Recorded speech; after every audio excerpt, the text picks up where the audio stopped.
हरि जय राधा माधव कुंज विहारी हरे कृष्ण कृष्ण कृष्ण हरे हरे हरे राम राम राम हरे हरे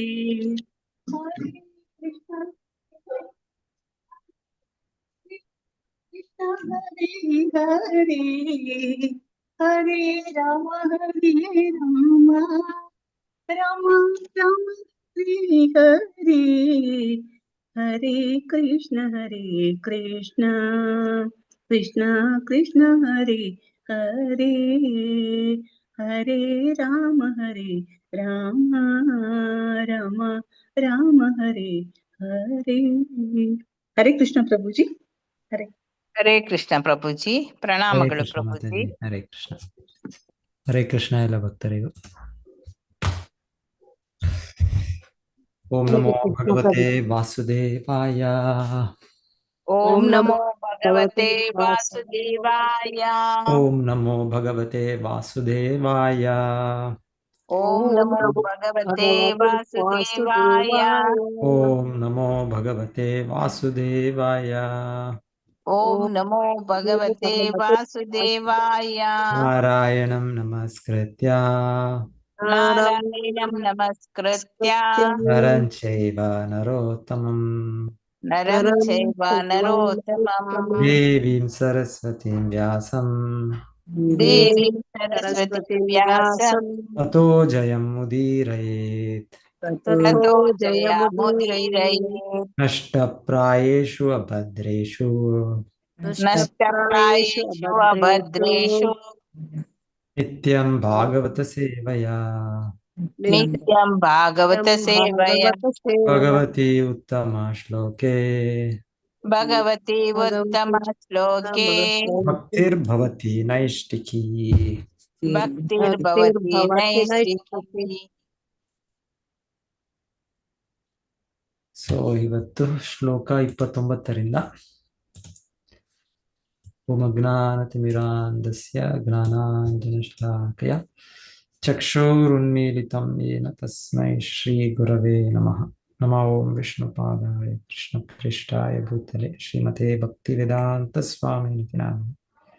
ನಮಸ್ತೆ ಸಾರಸ್ವತೆ ದೇವೆ ಗೌರವಾಣಿ ಪ್ರಚಾರಿಣೆ ನಿರ್ವಿಶೇಷ ಶೂನ್ಯವಾದಿ ಪಾಶ್ಚಾತ್ಯ ದೇಶತಾರಿ. जय श्री कृष्ण चैतन्य प्रभु नित्यानंद श्री अद्वैत गदाधर श्रीवासादि गौर भक्तवृंद.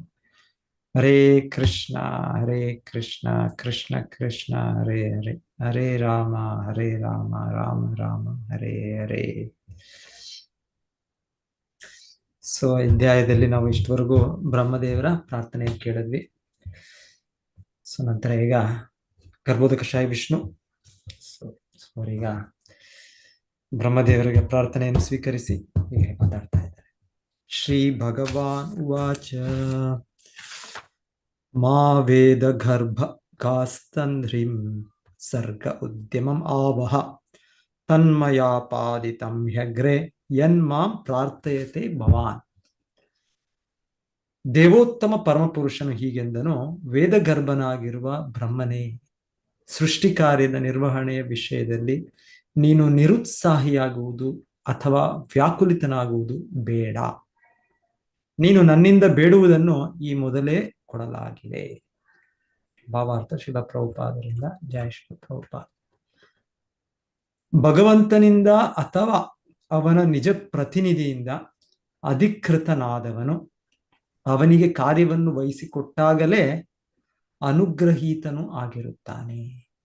ವಾಸ್ತವವಾಗಿ ಅಂತಹ ಹೊಣೆಗಾರಿಕೆಯನ್ನು ವಹಿಸಿಕೊಂಡವನು ತನ್ನ ಸಾಮರ್ಥ್ಯಹೀನತೆಯ ಬಗ್ಗೆ ಯಾವಾಗಲೂ ತಿಳಿದವನಾಗಿರಬೇಕು ಮತ್ತು ಯಾವಾಗಲೂ ತನ್ನ ಕರ್ತವ್ಯವನ್ನು ಯಶಸ್ವಿಯಾಗಿ ಈಡೇರಿಸಲಿಕ್ಕಾಗಿ ಭಗವದ್ ಅನುಗ್ರಹವನ್ನು ನಿರೀಕ್ಷಿಸಬೇಕು. ಒಬ್ಬನಿಗೆ ಯಾವುದೋ ಒಂದು ವಿಧಾಯಕ ಕಾರ್ಯವನ್ನು ವಹಿಸಲಾಗಿದೆ ಎಂದು ಅವನು ಗರ್ವ ತಾಳಬಾರದು. ಹಾಗೆ ಕೆಲಸವನ್ನು ವಹಿಸಿಕೊಂಡವನು ಪುಣ್ಯಶಾಲಿ ಮತ್ತು ಅವನು ಪರಮಪುರುಷನ ಇಚ್ಛೆಗೆ ಅಧೀನನೆಂಬ ಭಾವನೆಯಲ್ಲಿ ಯಾವಾಗಲೂ ಸೇರಿಕೊಂಡಿದ್ದರೆ ಆ ಕಾರ್ಯವನ್ನು ನೆರವೇರಿಸುವುದರಲ್ಲಿ ಯಶಸ್ವಿಯಾಗುವುದು ನಿಶ್ಚಯ. ಅರ್ಜುನನಿಗೆ ಕುರುಕ್ಷೇತ್ರ ಯುದ್ಧ ಭೂಮಿಯಲ್ಲಿ ಕಾದಾಡುವ ಕಾರ್ಯವನ್ನು ವಹಿಸಿಕೊಡಲಾಗಿದ್ದಿತು ಮತ್ತು ಅದನ್ನು ವಹಿಸಿಕೊಡುವ ಮೊದಲೇ ಶ್ರೀಕೃಷ್ಣನು ಅವನ ವಿಜಯಕ್ಕೆ ಏರ್ಪಾಡನ್ನು ಮಾಡಿದ್ದನು. ಆದರೆ ಅರ್ಜುನನು ತಾನು ಭಗವಂತನಿಗೆ ಅಧೀನನೆಂಬ ತನ್ನ ಸ್ಥಿತಿಯ ಪ್ರಜ್ಞೆಯುಳ್ಳವನಾಗಿದ್ದನು ಮತ್ತು ಈ ರೀತಿಯಾಗಿ ತನ್ನ ಹೊಣೆಗಾರಿಕೆಯಲ್ಲಿ ಶ್ರೀಕೃಷ್ಣನನ್ನು ಪರಮ ಮಾರ್ಗದರ್ಶಕನಾಗಿ ಸ್ವೀಕರಿಸಿದ್ದನು. ಯಾವನೇ ಆಗಲಿ ಹೊಣೆಗಾರಿಕೆಯ ಕಾರ್ಯವನ್ನು ಮಾಡುವುದರಲ್ಲಿ ಅಭಿಮಾನ ಪಡುವವನು, ಆದರೆ ಅದರ ಕೀರ್ತಿಯನ್ನು ಪರಮಪ್ರಭುವಿಗೆ ಸಲ್ಲಿಸದವನು ನಿಜಕ್ಕೂ ಮಿಥ್ಯಾಹಂಕಾರಿ ಮತ್ತು ಯಾವುದನ್ನು ಚೆನ್ನಾಗಿ ಈಡೇರಿಸಲಾರನು.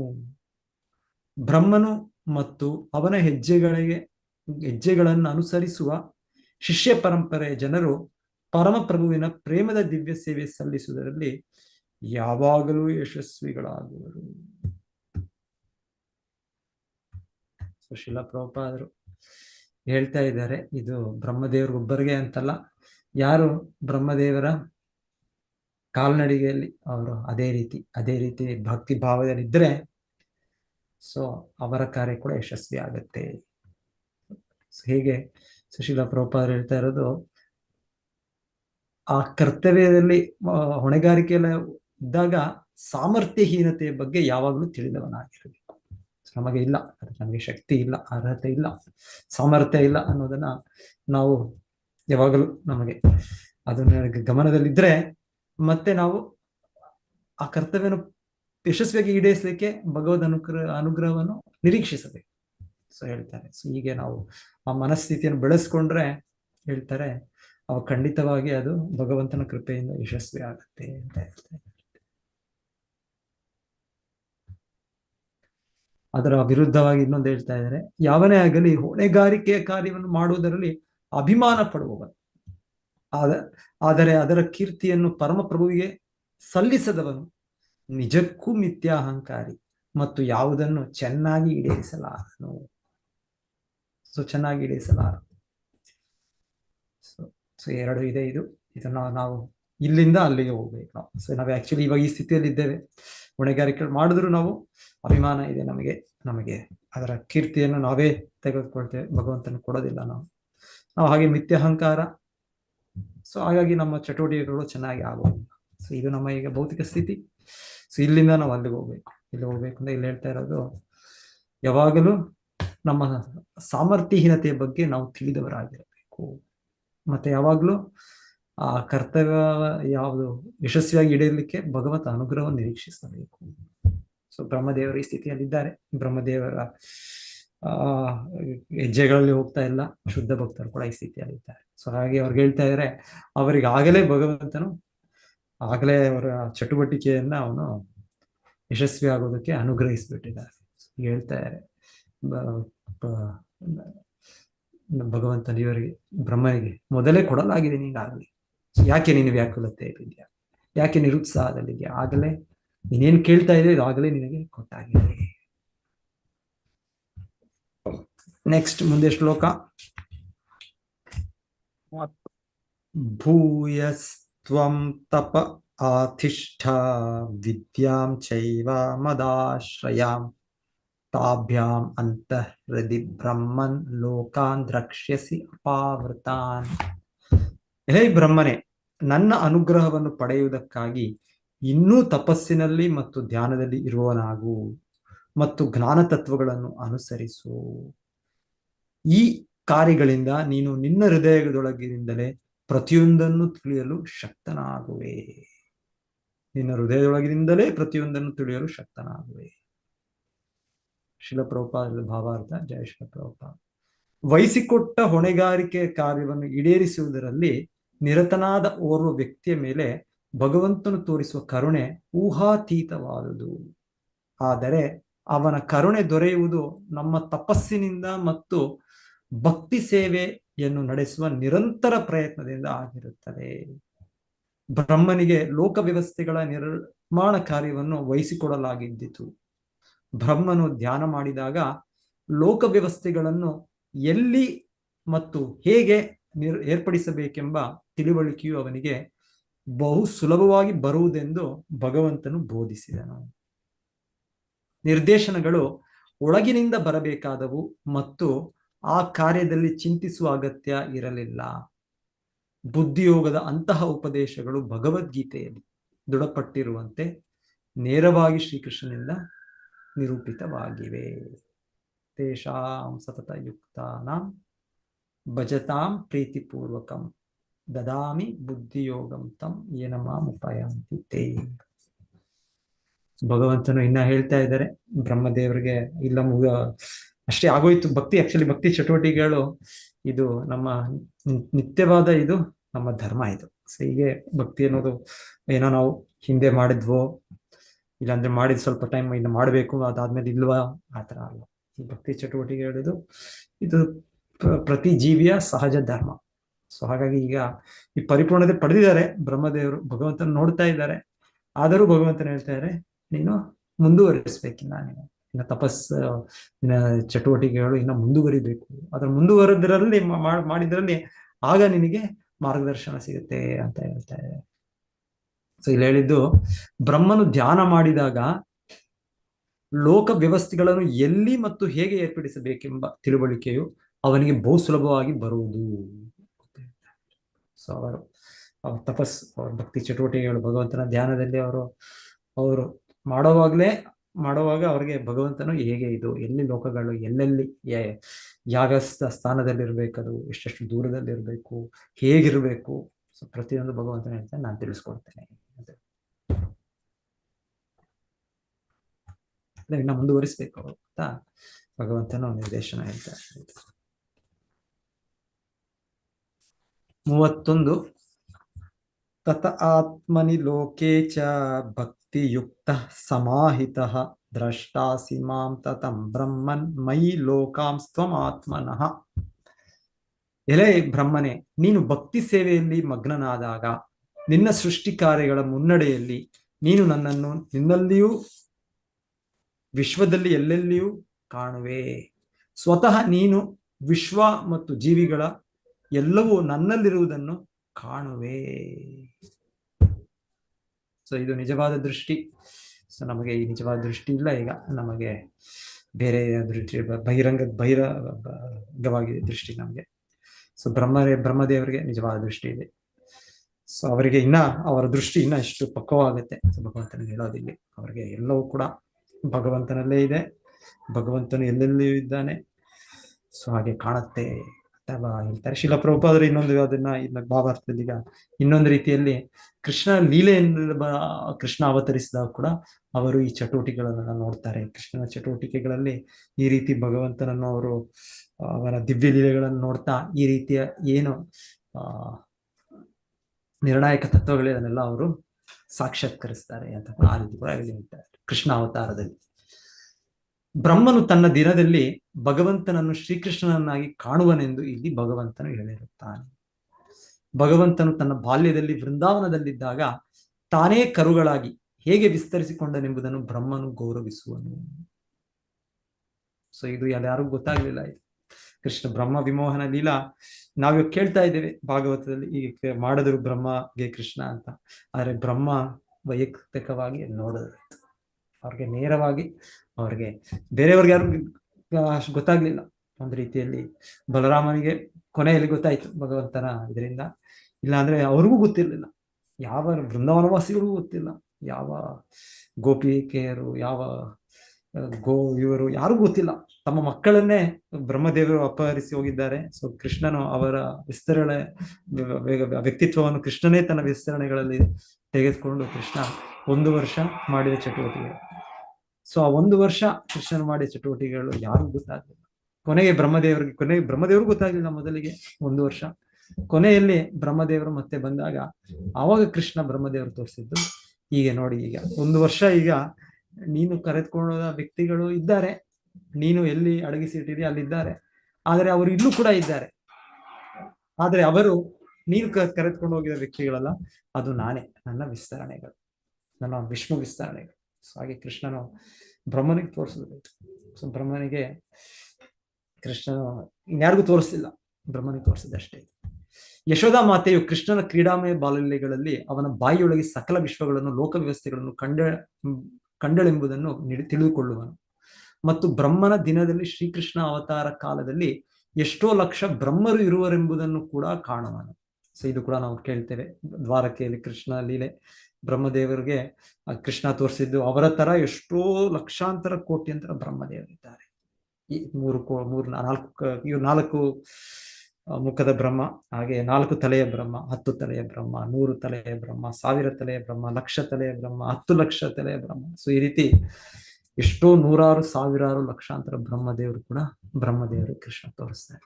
ಸೊ ಇದೆಲ್ಲ ಇಲ್ಲಿ ಹೇಳ್ತಾ ಇದ್ದಾರೆ. ಇದೆಲ್ಲವೂ ಕೂಡ ಅವ್ರು ನೋಡ್ತಾರೆ ಅಂತ ಈ ಶ್ಲೋಕದಲ್ಲಿ ಭಗವಂತನು ಇಲ್ಲಿ ಹೇಳ್ತಾ ಇರೋದು ಅಂತ ಹೇಳ್ತಾ ಇದ್ದಾರೆ.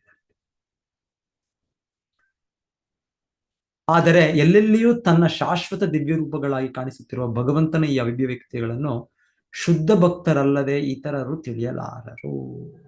ಸೊ ಶುದ್ಧ ಭಕ್ತರಿಗೆ ಮಾತ್ರ ಇದು ತಿಳಿಯುತ್ತೆ, ಅವರಿಗೆ ಭಗವಂತನ ಇದು ತೋರಿಸ್ತಾನೆ.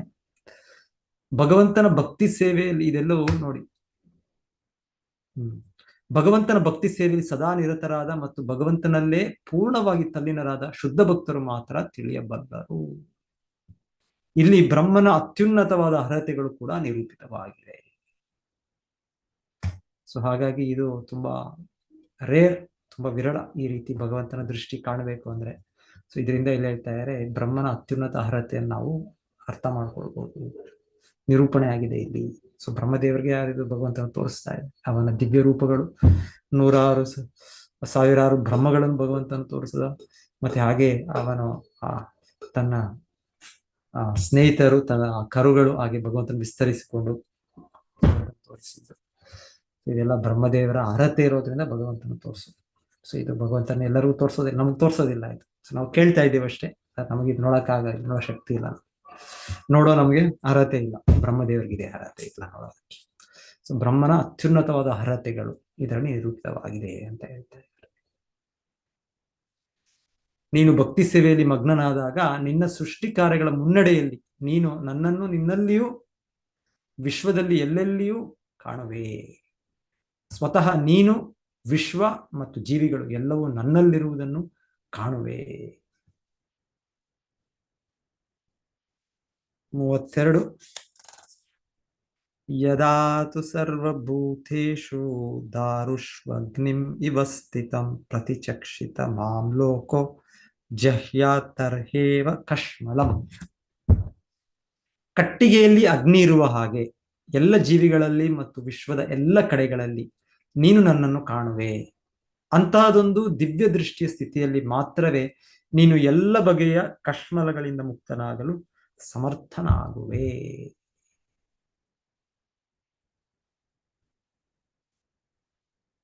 ಪ್ರಭುಪಾದರಿಂದ ಭಾವಾರ್ಥ: ತನ್ನ ಭೌತಿಕ ಕಾರ್ಯಗಳ ಮುನ್ನಡೆಯ ಸಂದರ್ಭದಲ್ಲಿ ಭಗವಂತನೊಂದಿಗೆ ತನ್ನ ಶಾಶ್ವತ ಸಂಬಂಧವನ್ನು ತಾನು ಮರೆಯುವಂತೆ ಆಗಬಾರದು ಎಂದು ಬ್ರಹ್ಮನು ಪ್ರಾರ್ಥಿಸಿದನು. ಆ ಪ್ರಾರ್ಥನೆಗೆ ಉತ್ತರವಾಗಿ ತನ್ನ ಸರ್ವಶಕ್ತತೆಯೊಂದಿಗೆ ಒಂದು ಸಂಬಂಧವಿಲ್ಲದಿರುವ ಅಸ್ತಿತ್ವವನ್ನು ಯೋಚಿಸಬಾರದೆಂದು ಭಗವಂತನು ಹೇಳಿದನು.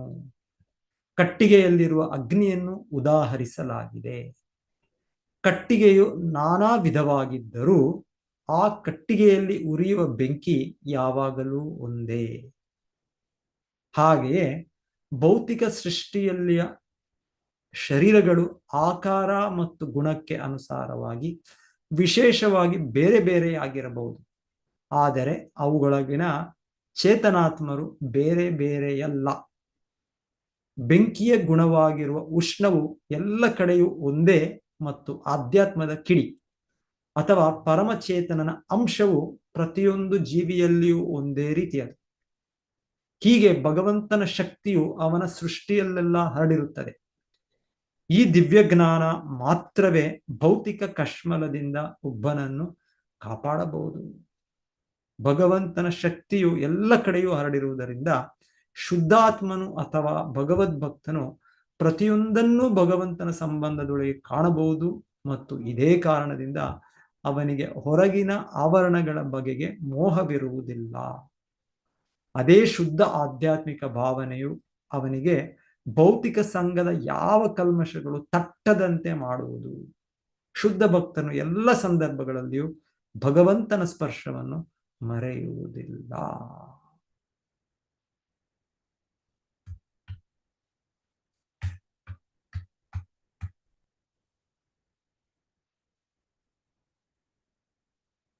ಸೊ ಬ್ರಹ್ಮದೇವರಿಗೆ ಈ ದೃಷ್ಟಿ ಇದೆ. ಭಗವಂತನ ಅನುಗ್ರಹದಿಂದ, ಅವರ ಪರಿಶುದ್ಧ ಭಕ್ತಿಯಿಂದ, ಅವರ ಆ ದಿವ್ಯ ಹರತೆಗಳಿಂದ ಅವರಿಗೆ ಈ ದೃಷ್ಟಿ ಇದೆ. ಇಲ್ಲಿ ಹೇಳ್ತಾ ಇರೋದಾಗೆ ಅವರೆಲ್ಲಲ್ಲೂ ಕೂಡ ಭಗವಂತನನ್ನು ನೋಡ್ಬೋದು. ಮತ್ತೆಲ್ಲವೂ ಕೂಡ ಭಗವಂತನ ಅಂಶ, ಅದರ ನೇರವಾಗಿ ಅವ್ರಿಗೆ ಸಾಕ್ಷಾತ್ಕಾರ ಇದೆ. ಇಲ್ಲಿ ನೋಡಿ, ಇಲ್ಲಿ ಪ್ರಭುಪಾದರ ವಿವರಣೆ, ಕಟ್ಟಿಗೆಯಲ್ಲಿ ಬೆಂಕಿ ಇದೆ, ಆದ್ರೆ ಬೆಂಕಿ ಹೊತ್ತಿದಾಗ ಕಟ್ಟಿಗೆಯಲ್ಲಿ ಅದು ಬೇರೆ ಬೇರೆ ರೀತಿಯಲ್ಲಿ ಬರುತ್ತೆ. ಅದು ಕಟ್ಟಿಗೆ ಮೇಲೆ ಡಿಪೆಂಡ್ ಆಗುತ್ತೆ. ಅದು ಕಟ್ಟಿಗೆ ಯಾವ ತರ ಇದೆ, ಯಾವ ಅದು ದಪ್ಪವಾಗಿದ್ಯಾ, ಉದ್ದವಾಗಿದ್ಯಾ, ಅದೇನೇನು ಬೇರೆ ಬೇರೆ ಅದು ಆಕಾರ ಇರ್ಬೋದು ಕಟ್ಟಿಗೆ. ಅದರ ಮೇಲೆ ಆ ಬೆಂಕಿಯ ಆಕಾರ ಕೂಡ ಆಗಿರ್ಬೋದು. ಭೌತಿಕ ಇದರಲ್ಲಿ ನಮಗೆ ಆ ರೀತಿ ಭೌತಿಕ ವ್ಯಕ್ತಿಗಳು, ವಸ್ತುಗಳು ಬೇರೆ ಬೇರೆ ರೀತಿ ಕಾಣುತ್ತವೆ. ಸೊ ಆದರೆ ಅಲ್ಲಿ ಒಳಗಿರೋ ಆತ್ಮ ಒಂದೇ. ಎಲ್ಲರ ದೇಹದಲ್ಲಿರುವ ಆತ್ಮ ಅದು ಭಗವಂತನ ವಿಭಿನ್ನಾಂಶ ಮತ್ತು ಒಂದೇ.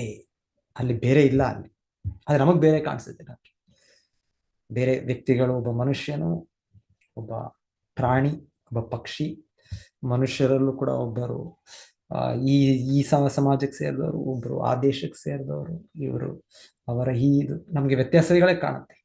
ಕಟ್ಟಿಗೆಗಳು ನಾವು ನೋಡ್ತೇವೆ, ನಾವು ಕಟ್ಟಿಗೆಗಳಿರುವ ಆ ಬೆಂಕಿಯನ್ನು ನೋಡಕ್ಕೆ ನಮಗೆ ಸಾಮರ್ಥ್ಯ ಇಲ್ಲ ಈಗ.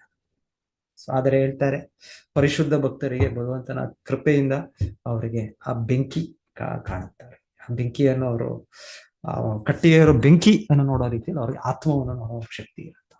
ಸೊ ಹಾಗಾಗಿ ಅವರಿಗೆ ಪಂಡಿತ ಸಮದರ್ಶಿನ. ಸೊ ವಿದ್ಯಾ ವಿನಯ ಸಂಪನ್ನೆ ಬ್ರಾಹ್ಮಣಿ ಗವಿಯಸ್ತಿ ಶುನಿಚೈವ ಶ್ರುಪಾಕೇಚ ಪಂಡಿತ ಸಮದರ್ಶಿ. ಸೊ ಈ ಸಮದರ್ಶಿ ಅವರು ಆ ಹಂತದಲ್ಲಿರೋದ್ರಿಂದ ಅವರು ಸಮದರ್ಶಿ. ಸೊ ಇದು ಬ್ರಹ್ಮದೇವರು ಕೂಡ ಹಂತದಲ್ಲಿದ್ದಾರೆ. ಸೊ ಭಗವಂತನ ಹೇಳ್ತಾ ಇದ್ದಾರೆ, ಸೊ ನೀನು ಆ ಹಂತದಲ್ಲಿ ಇದ್ದಾಗ ನಿನಗೆ ಭೌತಿಕ ಕರ್ಮಗಳು, ನಿನಗೆ ಸೋಂಕು ಅದು ತಾಕೋದಿಲ್ಲ. ನೀನು ಹೇಗೆ ಪ್ರಾರ್ಥನೆ ಮಾಡ್ತಾ ಇದೆಯಾ, ನಿನ್ನ ಈ ದೊಡ್ಡ ಜವಾಬ್ದಾರಿ ಕಾರ್ಯದಲ್ಲಿ ನೀನು ಮಾಯೆಯ ಒಳಗಾಗೋದಿಲ್ಲ, ನೀನು ಮೋಹಿತನಾಗೋದಿಲ್ಲ ಅಂತ. ಸೊ ಅದು ಸಾಧ್ಯ ಅಂತ ಹೇಳ್ತಾ ಇದ್ದಾರೆ. ಯಾರಾದ್ರೂ ಏನಾದ್ರು ಹೇಳ್ಬೇಕಾ ಇದ್ರ ಬಗ್ಗೆ, ಈ ಶ್ಲೋಕ ಬಗ್ಗೆ ಏನೋ ಡಿಸ್ಕಷನ್?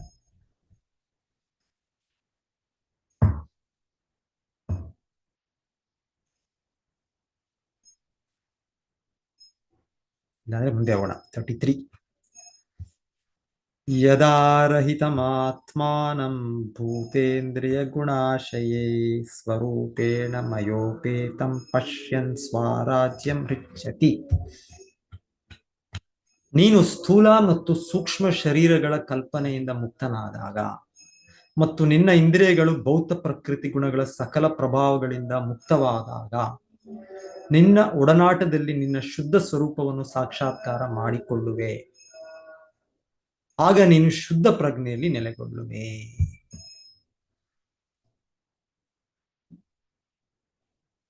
ಯಾರಾದ್ರೂ ಓದಿ, ನಾನೇ ಓದ್ತಾ ಇದ್ದೀನಿ ಶ್ಲೋಕ ಭಾವಾರ್ಥ.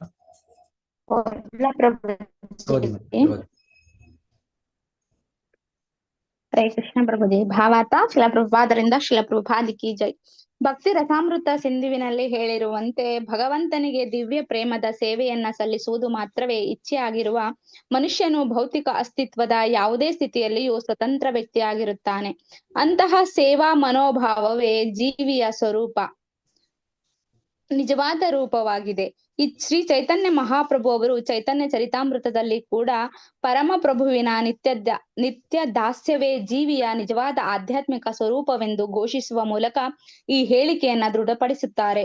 ಮಾಯವಾದ ಪಂಥವು ದಿವ್ಯ ಲೋಕದಲ್ಲಿ ಭಗವಂತನ ಸೇವೆಯ ದಿವ್ಯ ಪ್ರೇಮದ ಆಧಾರದಲ್ಲಿದೆ ಎಂಬುದನ್ನರಿಯದೆ ಜೀವಿಯಲ್ಲಿ ಸೇವಾಭಾವದ ವಿಚಾರ ಬಂದೊಡನೆಯೇ ನಡುಗಿಕೊಳ್ಳುತ್ತದೆ. ದಿವ್ಯ ಪ್ರೇಮದ ಸೇವೆಯನ್ನು ಭೌತ ಜಗತ್ತಿನ ಬಲಾತ್ಕಾರದ ಸೇವೆಗೆ ಎಂದೂ ಹೋಲಿಸಬಾರದು. ಒಬ್ಬನು ಭೌತ ಜಗತ್ತಿನಲ್ಲಿ ತಾನು ಯಾವನೊಬ್ಬನ ಸೇವಕನೂ ಅಲ್ಲವೆಂಬ ಭಾವನೆಯ ಅಧೀನದಲ್ಲಿದ್ದರೂ ಅವನು ಭೌತಿಕ ಗುಣಗಳ ಒತ್ತಡದ ಅಧೀನನಾಗಿ ತನ್ನ ಇಂದ್ರಿಯಗಳ ದಾಸನಾಗಿಯೇ ಇರುತ್ತಾನೆ. ಇಲ್ಲಿ ಭೌತಿಕ ಜಗತ್ತಿನಲ್ಲಿ ನಿಜವಾಗಿ ಯಾವನೊಬ್ಬನೂ ಒಡೆಯನಲ್ಲ ಮತ್ತು ಆ ಕಾರಣದಿಂದ ಇಂದ್ರಿಯಗಳ ದಾಸರಿಗೆ ಸೇವೆಯನ್ನ ಕುರಿತಾದ ಎಂಬ ವಿಚಾರ ಬಂದಾಗಲೇ ನಡುಗುವರು, ಏಕೆಂದರೆ ಅವರಿಗೆ ದಿವ್ಯ ಸೇವಾ ಸ್ಥಿತಿಯ ಅನುಭವವಿಲ್ಲ. ದಿವ್ಯ ಪ್ರೇಮದ ಸೇವೆಯಲ್ಲಿ ಸೇವಕನು ಪ್ರಭುವಿನಷ್ಟೇ ಸ್ವತಂತ್ರನು, ಭಗವಂತನು ಸ್ವರಾಟ್ ಅಥವಾ ಪೂರ್ಣ ಸ್ವತಂತ್ರನು ಮತ್ತು ಸೇವಕನು ಕೂಡ ಪೂರ್ಣವಾಗಿ ಸ್ವತಂತ್ರನು ಅಥವಾ ಆಧ್ಯಾತ್ಮಿಕ ವಾತಾವರಣದಲ್ಲಿ ಸ್ವರಾಟ್ ಆಗಿರುತ್ತಾನೆ. ಏಕೆಂದರೆ ಅಲ್ಲಿ ಬಲಾತ್ಕಾರದ ಸೇವೆ ಇರುವುದಿಲ್ಲ, ಅಲ್ಲಿ ದಿವ್ಯ ಪ್ರೇಮದ ಸೇವೆವಿರುವುದು ಸಹಜ. ಸ್ಫೂರ್ತಿಯ ಪ್ರೇಮದಿಂದ ಅಂತಹ ಸೇವೆಯ ಒಂದು ಪ್ರತಿಬಿಂಬದ ಹೊಳಹು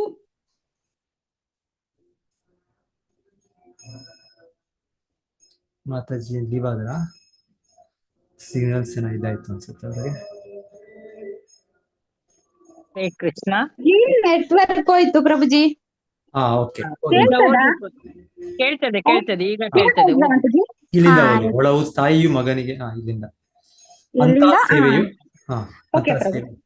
ಒಳಹು ತಾಯಿಯು ಮಗನಿಗೆ ಸಲ್ಲಿಸುವ ಸೇವೆಯಲ್ಲಿ, ಸ್ನೇಹಿತನು ಸ್ನೇಹಿತನಿಗೆ ಸಲ್ಲಿಸುವ ಸೇವೆಯಲ್ಲಿ ಅಥವಾ ಪತ್ನಿಯು ತನ್ನ ಪತಿಗೆ ಮಾಡುವ ಸೇವೆಯಲ್ಲಿ ಅನುಭವಕ್ಕೆ ಬರುವುದು. ಸ್ನೇಹಿತರಿಂದ, ತಂದೆ ತಾಯಿಗಳಿಂದ ಅಥವಾ ಪತ್ನಿಯರಿಂದ ಆಗುವ ಸೇವೆಯ ಪ್ರತಿಚ್ಛೇಗಳು ಬಲಾತ್ಕಾರದಿಂದ ಮಾಡಿಸಿದವುಗಳಲ್ಲ, ಕೇವಲ ಪ್ರೇಮದಿಂದ ಆದವು. ಇಲ್ಲಿ ಈ ಭೌತಿಕ ಲೋಕದಲ್ಲಿ ಹೇಗಿದ್ದರೂ ಪ್ರೇಮಯುಕ್ತವಾದ ಸೇವೆಯ ಒಂದು ಪ್ರತಿಬಿಂಬ ಮಾತ್ರವಾಗಿದೆ. ನಿಜವಾದ ಸೇವೆ ಅಥವಾ ಸ್ವರೂಪದಲ್ಲಿ ಸೇವೆ ದಿವ್ಯ ಲೋಕದಲ್ಲಿ ಭಗವಂತನ ಒಡನಾಟದಲ್ಲಿ ಉಪಸ್ಥಿತವಿರುತ್ತದೆ. ಅದೇ ದಿವ್ಯ ಪ್ರೇಮದಲ್ಲಿ ಆಗತಕ್ಕ ಸೇವೆಯನ್ನ ಇಲ್ಲಿ ಭಕ್ತಿಯಿಂದ ಆಚರಿಸಬಹುದು. ಹರೇ ಕೃಷ್ಣ ಪ್ರಭುಜಿ, ಧನ್ಯವಾದಗಳು ಪ್ರಭುಜಿ. ಈ ಶ್ಲೋಕವು ಜ್ಞಾನಿಗಳ ಪಂಥಕ್ಕೂ ಅನ್ವಯವಾಗುವುದು. ಜ್ಞಾನ ಪ್ರಕಾಶಿತನಾದವನು ಭೌತಿಕ ಕಲ್ಮಶಗಳಿಂದ ಮುಕ್ತನಾದಾಗ, ಅಂದರೆ ಭೌತಿಕ ಪ್ರಕೃತಿಯ ರೀತಿಗಳ ಭಾವನೆಗಳ ಸಮೇತವಾಗಿ ಸ್ಥೂಲ ಮತ್ತು ಸೂಕ್ಷ್ಮ ಶರೀರಗಳ ಕಲ್ಮಶಗಳಿಂದ ಬಿಡುಗಡೆಗೊಂಡಾಗ ಪರಮ ಪುರುಷನಲ್ಲಿ ಸೇರುತ್ತಾನೆ ಮತ್ತು ಭೌತಿಕ ಬಂಧನದಿಂದ ಹೀಗೆ ಮುಕ್ತನಾಗುತ್ತಾನೆ. ಜ್ಞಾನಿಗಳು ಮತ್ತು ಭಕ್ತರು ಭೌತಿಕ ಕಲ್ಮಶದಿಂದ ಬಿಡುಗಡೆಯ ಸ್ಥಾನದವರೆಗೆ ವಾಸ್ತವವಾಗಿ ಐಕ್ಯಮತ್ಯ ಉಳ್ಳವರಾಗಿದ್ದಾರೆ. ಜ್ಞಾನಿಗಳು ಸರಳವಾದ ಅರಿವಿನ ಕಟ್ಟೆಯ ಮೇಲೆ ಬಂದಾಗ ಸಮಾಧಾನಗೊಳ್ಳುವರಾದರೆ, ಭಕ್ತರು ಪ್ರೇಮಯುತ ಸೇವೆಯಲ್ಲಿ ಮತ್ತಷ್ಟು ಆಧ್ಯಾತ್ಮಿಕ ಅಭಿವೃದ್ಧಿಯನ್ನ ಮಾಡಿಕೊಳ್ಳುವರು. ಭಕ್ತರು ತಮ್ಮ ಸಹಜ ಪ್ರವೃತ್ತ ಸೇವಾಭಾವದಲ್ಲಿ ಆಧ್ಯಾತ್ಮಿಕ ವ್ಯಕ್ತಿತ್ವವನ್ನ ಹೆಚ್ಚಿಸಿಕೊಳ್ಳುವರು. ಅವರ ಸೇವಾಭಾವವು ಮಾಧುರ್ಯ ರಸದವರೆಗೆ ಅಥವಾ ಪ್ರಿಯ ಮತ್ತು ಪ್ರಿಯೆಯ ನಡುವೆ ವಿನಿಮಯಗೊಳ್ಳತಕ್ಕ ದಿವ್ಯ ಪ್ರೇಮದ ಸೇವೆವರೆಗೆ ಮೇಲೇರುತ್ತಾ ಇರುತ್ತದೆ. ಹರೇ ಕೃಷ್ಣ ಪ್ರಭುಜಿ, ಧನ್ಯವಾದಗಳು ಪ್ರಭುಜಿ. ಹರೇ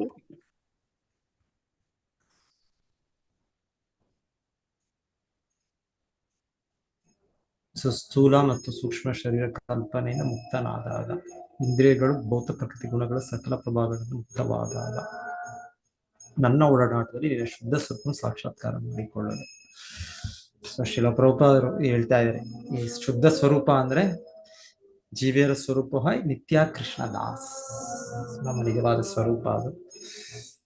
ಸೊ ಭೌತಿಕವಾಗಿ ನಮಗೆ ಕೆಟ್ಟ ಅನುಭವ ಇದೆ. ಒಂದು ರೀತಿಯಲ್ಲಿ ಕೆಟ್ಟ ಅನುಭವ ಅಂದ್ರೆ ಇಲ್ಲಿ ಸೇವೆ ಅಂತ ಹೇಳಿದ ತಕ್ಷಣ ಯಾರಾದ್ರೂ ನಮ್ಮನ್ನ ಎಕ್ಸ್ಪ್ಲಾಯ್ಟ್ ಮಾಡ್ತಾ ಇದ್ದಾರೆ, ನಮ್ಮನ್ನ ಒತ್ತಾಯದಿಂದ ಮಾಡಿಸ್ತಾ ಇದ್ದಾರೆ ಅಂತ ಬರುತ್ತೆ. ಸೊ ಇದು ಈ ರೀತಿ ಇಲ್ಲ, ಭಗವಂತನ ಸೇವೆ ಆಗಿಲ್ಲ.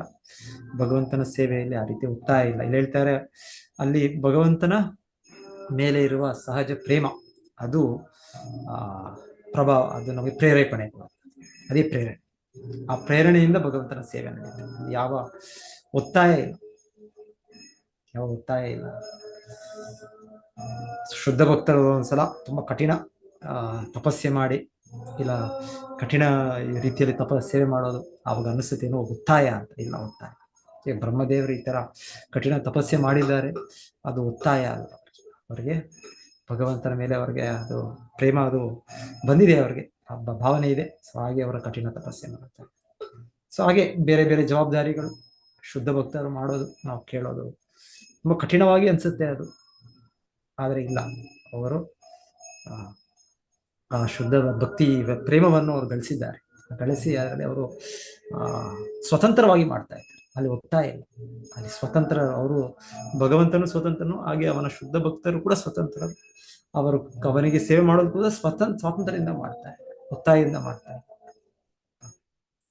ಪ್ರಹ್ಲಾದ್ ಮಹಾರಾಜರು ಅಷ್ಟು ಕಷ್ಟ ಕೃಷ್ಣ ಹಿರಣ್ಯಕಶಿಪು ಕೊಟ್ಟರು. ಆಮೇಲೆ ಅವ್ರು ಹೇಳೋದು, ಭಗವಂತನೇ ನಿಮಗೆ ಸೇವೆ ಮಾಡಿದ್ದು ನಾನು ವ್ಯಾಪಾರ ದೃಷ್ಟಿಯಿಂದ ಅಲ್ಲ, ನಾನು ಮಾಡಿದ್ದು ನನ್ನ ಅದು ಸಹಜ ಧರ್ಮ. ಸೊ ಹೀಗೆ ಭಗವಂತನ ಸೇವೆಗೆ ಈ ಭೌತಿಕ ಸೇವೆಗೆ ಬಹಳ ವ್ಯತ್ಯಾಸ ಇದೆ. ಸ್ವಲ್ಪ ಅದರ ಉದಾಹರಣೆ ಶ್ರೀಲ ಪ್ರಭುಪಾದರು ಮತ್ತೆ ತೋರಿಸೋ ರೀತಿಯಲ್ಲಿ ನಾವು ಸ್ನೇಹಿತರ ಮಧ್ಯೆ, ಇಲ್ಲ ತಂದೆ ತಾಯಿ ಮಕ್ಕಳ ಮಧ್ಯೆ, ಇಲ್ಲ ಗಂಡ ಹೆಂಡತಿಯ ಮಧ್ಯೆ ಸ್ವಲ್ಪ ನೋಡ್ತೇವೆ. ಸ್ವಲ್ಪ ಸಮಯ ಇರುತ್ತೆ, ಸ್ವಲ್ಪ ಇದು ಒಂಥರ ಪ್ರೇಮ ಭಾವನೆ ಇದೆ. ಹಾಗಾಗಿ ಅದರಲ್ಲಿ ಅದು ಇರುತ್ತೆ. ಅದು ಕೂಡ ನಾವು ಸ್ವಲ್ಪ ಅದು ಕೂಡ ಅದು ಒಂದು ರಿಫ್ಲೆಕ್ಷನ್.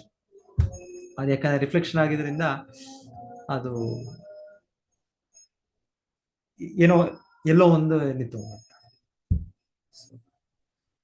ಆದರೆ ಇದೆ, ಅದು ನಡೆಯೋವರೆಗೂ ಅದು ಯಾಕಿದೆ ಅಂತ ಹೇಳಿದ್ರೆ ಆ ರೀತಿ ವಿನಿಮಯ, ಪರಸ್ಪರ ಸೇವೆ ವಿನಿಮಯ ಯಾಕಿದೆ ಅಂದ್ರೆ ಅಲ್ಲಿ ಒಂದು ಆ ಪ್ರೀತಿ, ಆ ಪ್ರೇಮದ ಭಾವನೆ ಇದೆ. ಆದರೆ ಆ ಪ್ರೀತಿ ಪ್ರೇಮದ ಭಾವನೆ ಅದು ಪ್ರತಿಬಿಂಬ. ಅದು ಕೃಷ್ಣನ ಜೊತೆಗೆ ಅದು ಪ್ರತಿಬಿಂಬ ಅಲ್ಲ, ಅದು ರಿಯಲ್, ಅದು ಒರಿಜಿನಲ್. ಬಟ್ ಎನಿವೆ, ಇದರಿಂದ ಗೊತ್ತಾಗುತ್ತೆ ನಮ್ಗೆ ಯಾಕೆ ಇಷ್ಟು ಅವರು ತಂದೆ ತಾಯಿ ನಮ್ಮ ಮಕ್ಕಳನ್ನ ಯಾಕೆ ಇಷ್ಟು ಈ ರೀತಿ ಮಾಡಿದ್ರು. ಇಲ್ಲಾಂದ್ರೆ ಒಂದು ಹೆಂಡತಿ ಇಲ್ಲಿ ಹೇಳೋ ರೀತಿಯಲ್ಲಿ ಗಂಡನಿಗೆ ಅಷ್ಟು ಸೇವೆ ಮಾಡಿದ್ರು, ಒಬ್ಬ ಸ್ನೇಹಿತ ಇನ್ನೊಬ್ಬ ಸ್ನೇಹಿತರಿಗೆ ಮಾಡಿದ್ರು. ಯಾಕೆಂದ್ರೆ ಸ್ವಲ್ಪ ಅದ್ರ ವಾಸನೆ, ಅದರ ಒಂದು ಪ್ರೀತಿಯ ಒಂದು ಇದು ಇತ್ತು, ಇರೋದ್ರಿಂದ ಅವ್ರು ಮಾಡಿದ್ರು. ಸೊ ಇದು ಪ್ರತಿಬಿಂಬ ಅಷ್ಟೇ. ಆದರೆ ಆ ಪ್ರತಿಬಿಂಬದ ನಮ್ಗೆ ತಿಳಿಯುತ್ತೆ ಇದು ನಿಜ ಸ್ವರೂಪ ಕೂಡ ಇದೆ.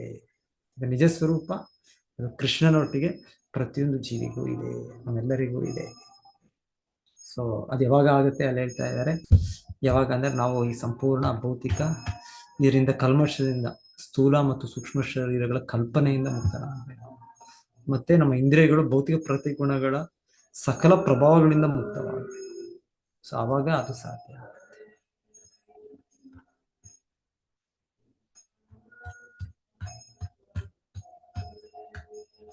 ಸೊ ಬಹಳ ಪ್ರಭುಪಾದ ಭಾವಾರ್ಥ. ಸೊ ಮತ್ತೆ ಓದಿ ಇದು ಈ ಶ್ರೀ ಭಾವಾರ್ಥ ಬಹಳ ಚೆನ್ನಾಗಿದೆ. 34 ನಾನಾ ಕರ್ಮ ವಿಧಾನೇನ ಪ್ರಜಾ ಬಹ್ವಿ ಶಿಶ್ರಿಕ್ಷತ ನಾತ್ಮಾವಸೀದ್ಯತಿ ಅಸ್ಮಿಂಸ್ತೆ ವರ್ಷೀಯಾನ್ ಮದ್ ಅನುಗ್ರಹ. ನೀನು ಪ್ರಜಾ ಸಂಖ್ಯೆಯನ್ನು ಅಸಂಖ್ಯಾತವಾಗಿ ಹೆಚ್ಚಿಸಲು ಮತ್ತು ನಿನ್ನ ಸೇವಾ ವೈವಿಧ್ಯಗಳನ್ನು ವಿಸ್ತರಿಸಲು ಇಚ್ಛಿಸಿರುವುದರಿಂದ ಈ ವಿಷಯದಲ್ಲಿ ನೀನೆಂದಿಗೂ ನಿರಾಕೃತನಾಗುವುದಿಲ್ಲ. ಏಕೆಂದರೆ ನಿನ್ನ ಮೇಲಿರುವ ನನ್ನ ಅವ್ಯಾಜ ಕರುಣೆಯು ಎಲ್ಲ ಕಾಲದಲ್ಲಿಯೂ ಹೆಚ್ಚುತ್ತಲೇ ಇರುವುದು. ಒಬ್ಬ ಶುದ್ಧ ಭಗವದ್ ಭಕ್ತನು ವಿಶಿಷ್ಟವಾದ ಕಾಲ, ಉದ್ದೇಶ ಮತ್ತು ಪರಿಸ್ಥಿತಿಗಳ ಸತ್ಯಾಂಶಗಳನ್ನು ತಿಳಿದವನಾಗಿರುತ್ತಾನೆ. ಅವನು ವಿವಿಧ ರೀತಿಗಳಲ್ಲಿ ಭಗವದ್ಭಕ್ತರ ಸಂಖ್ಯೆಯನ್ನು ವಿಸ್ತಾರಗೊಳಿಸಲು ಯಾವಾಗಲೂ ಬಯಸುತ್ತಾನೆ. ಅಂತಹ ದಿವ್ಯ ಸೇವೆಯ ವಿಸ್ತರಣೆಗಳು ಭೌತಿಕವಾಗಿ ಕಾಣಬಹುದು, ಆದರೆ ಸತ್ಯವಾಗಿಯೂ ಅವು ಭಕ್ತನ ಕಡೆಗೆ ಇರತಕ್ಕ ಭಗವಂತನ ಅವ್ಯಾಜ ಕರುಣೆಯ ವಿಸ್ತರಣೆಗಳಾಗಿವೆ. ಅಂತಹ ಚಟುವಟಿಕೆಗಳ ಬಗೆಗಿನ ಯೋಜನೆಗಳು ಭೌತಿಕವಾದ ಚಟುವಟಿಕೆಗಳಾಗಿ ಕಾಣಿಸಬಹುದು, ಆದರೆ ಅವು ಪರಮ ಪುರುಷನ ದಿವ್ಯ ಭಾವನೆಗಳನ್ನು ಸಂತುಷ್ಟಪಡಿಸುವುದಕ್ಕಾಗಿ ಇರುವುದರಿಂದ ಶಕ್ತಿಯಲ್ಲಿ ಭಿನ್ನ ರೀತಿಯಾಗಿರುತ್ತದೆ.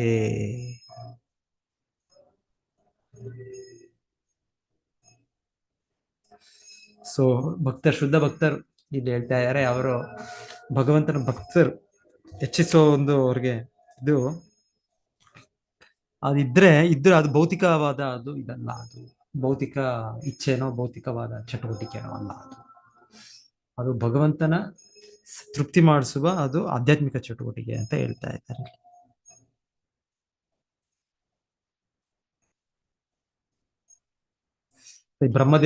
ಬ್ರಹ್ಮದೇವರಿಂದ ನಮಗೆ ಅವಕಾಶ, ಮೊದಲಿಗೆ ಮಾನವ ಜನ್ಮನೋ ಇಲ್ಲಾಂದ್ರೆ ಭೌತಿಕ ಜಗತ್ತಿನಲ್ಲಿ ನಮಗೆ ಮತ್ತೆ ಒಂದು ಅವಕಾಶ ನಮಗೆ. ಸೊ ಬ್ರಹ್ಮದೇವರೇ ಮೊದಲಿಗೆ ಈ ಅವಕಾಶವನ್ನು ಕಲ್ಪಿಸ್ತಾರೆ. ಮತ್ತೆ ಅದೇ ರೀತಿ ಅವರ ಪ್ರತಿನಿಧಿಗಳು ಆಚಾರ್ಯರು, ಶುದ್ಧ ಭಕ್ತರು ನಮ್ಮನ್ನು ಭಕ್ತಿ ಸೇವೆಯಲ್ಲಿ ತೊಡಗಿಸಕ್ಕೆ ಅವರು ಪ್ರಯತ್ನ ಮಾಡ್ತಾರೆ. ಸೊ ಪ್ರಯತ್ನ ಪಡೋದು ಅವ್ರು ಹೇಳ್ತಾ ಇದ್ದಾರೆ, ಇದೆಲ್ಲವೂ ಕೂಡ ಭೌತಿಕ ಚಟುವಟಿಕೆ ಅಲ್ಲ. ಅವರೆಲ್ಲ ಏನೇನ್ ಮಾಡ್ತಾ ಇದ್ರು ಶುದ್ಧ ಭಕ್ತರು, ಅದು ಆಧ್ಯಾತ್ಮಿಕ ಚಟುವಟಿಕೆ. ಅವರು ಭಗವಂತನ ತೃಪ್ತಿಗೋಸ್ಕರ ಮಾಡೋ ಚಟುವಟಿಕೆ, ಅದು ಭೌತಿಕವಾದದ್ದಲ್ಲ. ಅವರ ಯೋಜನೆಗಳು ಭೌತಿಕವಾದದ್ದಲ್ಲ. ಆಮೇಲೆ ಇಲ್ಲಿ ಹೇಳ್ತಾ ಇದ್ದಾರೆ, ಭಗವಂತನು ಅವನ ಅವ್ಯಾಜ ಕರುಣೆಯಿಂದ ಇದು ಹೆಚ್ಚುತ್ತಲೇ ಹೋಗುತ್ತೆ. ಭಗವಂತನು ಅದನ್ನ ಅವಕಾಶ ಮಾಡಿಕೊಡ್ತಾನೆ, ಅದನ್ನ ಪೂರೈಕೆ ಮಾಡ್ತಾನೆ ಶುದ್ಧ ಭಕ್ತರ ಆ ಚಟುವಟಿಕೆ. ನೆಕ್ಸ್ಟ್, ಋಷಿಮಾದ್ಯಂ ನ ಬದ್ಧಾತಿ ಪಾಪೀಯಾಂ ಸ್ವಾಂ ರಜೋ ಗುಣಃ ಯನ್ಮನೋಮಯಿ ನಿರ್ಬದ್ಧಂ ಪ್ರಜಾ ಸಂಸೃಜತೋ ಅಪಿತೇ. ನೀನು ಮೊದಲಿಗನಾದ ಋಷಿಯಾಗಿರುವೆ. ನೀನು ನಾನಾ ಪ್ರಜಾ ಸೃಷ್ಟಿಯಲ್ಲಿ ನಿರತನಾಗಿದ್ದರೂ ನಿನ್ನ ಮನಸ್ಸು ಯಾವಾಗಲೂ ನನ್ನಲ್ಲಿ ನಿಬದ್ಧವಾಗಿರುವುದು. ಪಾಪಕಾರಿಯಾದ ರಜೋಗುಣವು ನಿನ್ನ ಮೇಲೆ ಅತಿಕ್ರಮಣ ಮಾಡಲಾರದು. ಭಾವಾರ್ಥ ಓದ್ತೇನೆ ಪ್ರಭುಜಿ. ಓದಿ ಮಾತಾಡಿ, ಓದಿ. ಭಾವಾರ್ಥ ಶೀಲ ಪ್ರಭುಪಾದರಿಂದ ಶೀಲ ಪ್ರಭುಪಾದರಿಗೆ ಜಯವಾಗಲಿ. ದ್ವಿತೀಯ ಸ್ಕಂದ ಅಧ್ಯಾಯ 9 ಶ್ಲೋಕ 36ರಲ್ಲಿ ಬ್ರಹ್ಮನಿಗೆ ಇದೇ ಬಗೆಯ ಆಶ್ವಾಸನೆಯನ್ನು ಕೊಡಲಾಗಿದೆ. ಭಗವಂತನಿಂದ ಹಾಗೆ ಅನುಗ್ರಹವನ್ನು ಹೊಂದಿದ ಬ್ರಹ್ಮನ ಕಾರ್ಯರೇಖೆಗಳು ಮತ್ತು ಯೋಜನೆಗಳು ಎಲ್ಲವೂ ಅಸ್ಖಲಿತವಾದವು. 10ನೇ ಸ್ಕಂದದಲ್ಲಿ ಕಾಣುವಂತೆ ಕೆಲವು ವೇಳೆ ಬ್ರಹ್ಮನು ಕಂಗೆಟ್ಟವನಂತೆ ಕಾಣಿಸಿದರೂ ಅವನು ಅಂತರಂಗ ಶಕ್ತಿಯ ಕಾರ್ಯವನ್ನು ಕಂಡು ಕಂಗೆಟ್ಟುದಾಗಿರುತ್ತದೆ. ಅದು ಕೂಡ ಅವನ ದಿವ್ಯ ಸೇವೆಯ ಪರೋಭಿವೃದ್ಧಿಯಾಗಿ ಆಗಿರುತ್ತದೆ. ಅರ್ಜುನನು ಹೀಗೆ ಕಂಗೆಟ್ಟವನಾಗಿ ಕಾಣಿಸಿದ್ದನು. ಭಗವಂತನ ಶುದ್ಧ ಭಕ್ತರಿಗೆ ಉಂಟಾದ ಅಂತಹ ದಿಗ್ಭ್ರಮೆಯು ಭಗವಂತನ ಬಗ್ಗೆ ಇದ್ದ ಜ್ಞಾನದ ಪರೋಭಿವೃದ್ಧಿಯ ವಿಶೇಷ ಉದ್ದೇಶದಿಂದ ಕೂಡಿರುತ್ತದೆ. ಹರೇ ಕೃಷ್ಣ ಪ್ರಭುಜಿ. ಹರೇ ಕೃಷ್ಣ ಮಾತಾಜಿ. ಸೊ ಆಕ್ಚುಲಿ ಇವರೆಲ್ಲ ಪರಿಪೂರ್ಣ ಹೊಂದಿದ ಭಕ್ತರು. ಸೊ ಹಾಗೆ ಅವರು ಒಮ್ಮೊಮ್ಮೆ ತಾತ್ಕಾಲಿಕವಾಗಿ ನಮ್ಗೆ ಅವರೇನೋ ಭಗವಂತನನ್ನು ಸರಿಯಾಗಿ ಅರ್ಥ ಮಾಡ್ಕೊಳ್ಳಿಲ್ವೋ, ಇಲ್ಲಾಂದ್ರೆ ದಿಗ್ಭ್ರಮೆಗೊಂಡ್ರು, ಇಲ್ಲಾಂದ್ರೆ ಅವ್ರ ಮಾಯೆ ಅದರ ಇಲ್ಲ. ಅವರು ಭಗವಂತನ ಅಂತರಂಗ ಮಾಯೆಯಿಂದ ಅವರು ಪ್ರಭಾವಗೊಳ್ಳುತ್ತಾರೆ. ಅವ್ರ ಈ ತರ ಚಟುವಟಿಕೆ ಆದ್ರೂ ಅದು ಬಹಿರಂಗ ಮಾಯೆಯಿಂದ ಅಲ್ಲ. ಸೊ ಬ್ರಹ್ಮನು ಈ ತರ ಕಂಗೆಟ್ಟು ಅವರು ಕೃಷ್ಣನ ಪರೀಕ್ಷೆ ಮಾಡ್ತಾ ಇದ್ದಾರೆ ಆತರ ಅನ್ಸುತ್ತೆ. ಇಲ್ಲ, ಆತರ ಅಲ್ಲ. ಸೊ ಅದು ಹೇಳ್ತಾ ಇರೋದಿಲ್ಲಿ ಇನ್ನ ಅವರನ್ನು ಭಕ್ತಿ ಸೇವೆ, ದಿವ್ಯ ಸೇವೆಯಲ್ಲಿ ಅಭಿವೃದ್ಧಿ ಮಾಡ್ಲಿಕ್ಕೆ ಭಗವಂತ ಮಾಡೋದು ಅಂತ ಹೇಳ್ತಾರೆ. ಅವರ ಅಂತರಂಗ ಶಕ್ತಿಯಲ್ಲಿ ಪ್ರಭಾವಿತರಾಗ್ತಾರೆ. ಇದೇ ರೀತಿ ಅರ್ಜುನ ಅಂತ ಕೂಡ ಹೇಳ್ತಾ ಇದ್ದಾರೆ. ಅರ್ಜುನ ಭಗವದ್ಗೀತೆ ಕೇಳೋ ಮುಂಚೆ ಕೃಷ್ಣನಿಗೆ ನಾನು ಯುದ್ಧ ಮಾಡೋದಿಲ್ಲ, ಕೃಷ್ಣ ನಿರಾಕರಿಸ್ತಾ ಇದ್ದಾನೆ. ಅರ್ಜುನ ಯುದ್ಧ ಮಾಡೋದಿಲ್ಲ, ನಾನು ನಿನ್ನ ಮಾತು ಕೇಳೋದಿಲ್ಲ, ನಿನ್ನ ಆದೇಶವನ್ನು ಪಾಲಿಸೋದಿಲ್ಲ ನಾನು. ಸೊ ಇದೆಲ್ಲ ಈ ತರ ದಿಗ್ಭ್ರಮೆ, ಇದು ಇನ್ನ ಅವರನ್ನು ಹೆಚ್ಚು ಇದು ಮಾಡೋದಕ್ಕೆ ಅಂತ ಹೇಳ್ತಾ ಇದ್ದಾರೆ. ಎಲ್ಲ ಪರಿಶುದ್ಧ ಭಕ್ತರು, ಎಲ್ಲರನ್ನು ಮುಕ್ತ ಪುರುಷರು, ಭಗವಂತನಿಗೆ ತುಂಬಾ ಪ್ರಿಯರು ಇವರು. ಸೊ ಹಾಗೆ ಅವರು ದಿಗ್ಭ್ರಾಂತಗೊಳ್ಳೋದು ನಮ್ಮ ರೀತಿಯ ದಿಗ್ಭ್ರಮೆ ಅಲ್ಲ. ಇಲ್ಲಿ ಕೃಷ್ಣ ಹೇಳ್ತಾ ಇದ್ದಾರೆ ಬ್ರಹ್ಮದೇವರಿಗೆ, ಪಾಪಕಾರಿಯಾದ ರಜೋಗುಣವು ನಿನ್ನ ಮೇಲೆ ಅತಿಕ್ರಮಣ ಮಾಡಲಾರದು. ರಜೋಗುಣ ಇಲ್ಲ, ಅವರು ಯಾರು ರಜೋಗುಣ ಮೇಲೆ ಸೃಷ್ಟಿ ಆಗೋದು. ಆದರೂ ಹೇಳ್ತಾ ಇದ್ದಾರೆ ನೀನು ಅದರಿಂದ ಪ್ರಭಾವಿತನಾಗುವುದಿಲ್ಲ. ಯಾಕೆಂದರೆ ನೀನು ಮೊದಲಿಗನಾದ ಋಷಿ. ಸೊ ನಿನ್ನ ಮನಸ್ಸು ಯಾವಾಗಲೂ ನನ್ನಲ್ಲಿ ನಿಬದ್ಧವಾಗಿರು. ಸೊ ಹಾಗೆ ಫಿಕ್ಸ್ಡ್ ಮನಸ್ಸೆಲ್ಲ ಫಿಕ್ಸ್ಡ್ ಕೃಷ್ಣನ ಮೇಲೆ, ಬ್ರಹ್ಮದೇವರದು ಫಿಕ್ಸ್. 36 ಜ್ಞಾತೋಹಂ ಭವತಾ ತ್ವದ್ಯ ದುರ್ವಿಜ್ಞೇಯೋಪಿ ದೇಹಿನಾಂ ಯನ್ಮಾಂ ತ್ವಂ ಮನ್ಯಸೇ ಯುಕ್ತಂ ಭೂತೇಂದ್ರಿಯ ಗುಣಾತ್ಮಭಿ. ಬದ್ಧಾತ್ಮರಿಗೆ ನಾನು ಸುಲಭವಾಗಿ ವೇದ್ಯನಲ್ಲದಿದ್ದರು ನೀನು ಈ ದಿನ ನನ್ನನ್ನು ತಿಳಿದಿರುತ್ತೀಯೇ. ಏಕೆಂದರೆ ನನ್ನ ವ್ಯಕ್ತಿತ್ವವು ಯಾವುದೇ ಭೌತಿಕ ವಸ್ತುಗಳ ಸೇರಿಕೆಯಿಂದ ಆದುದಲ್ಲ, ಮತ್ತು ಮುಖ್ಯವಾಗಿ ಸ್ಥೂಲ ಪಂಚಭೂತಗಳಿಂದ ಮತ್ತು ಸೂಕ್ಷ್ಮ ವಿಷಯತ್ರಯದಿಂದ ಆಗಿಲ್ಲ.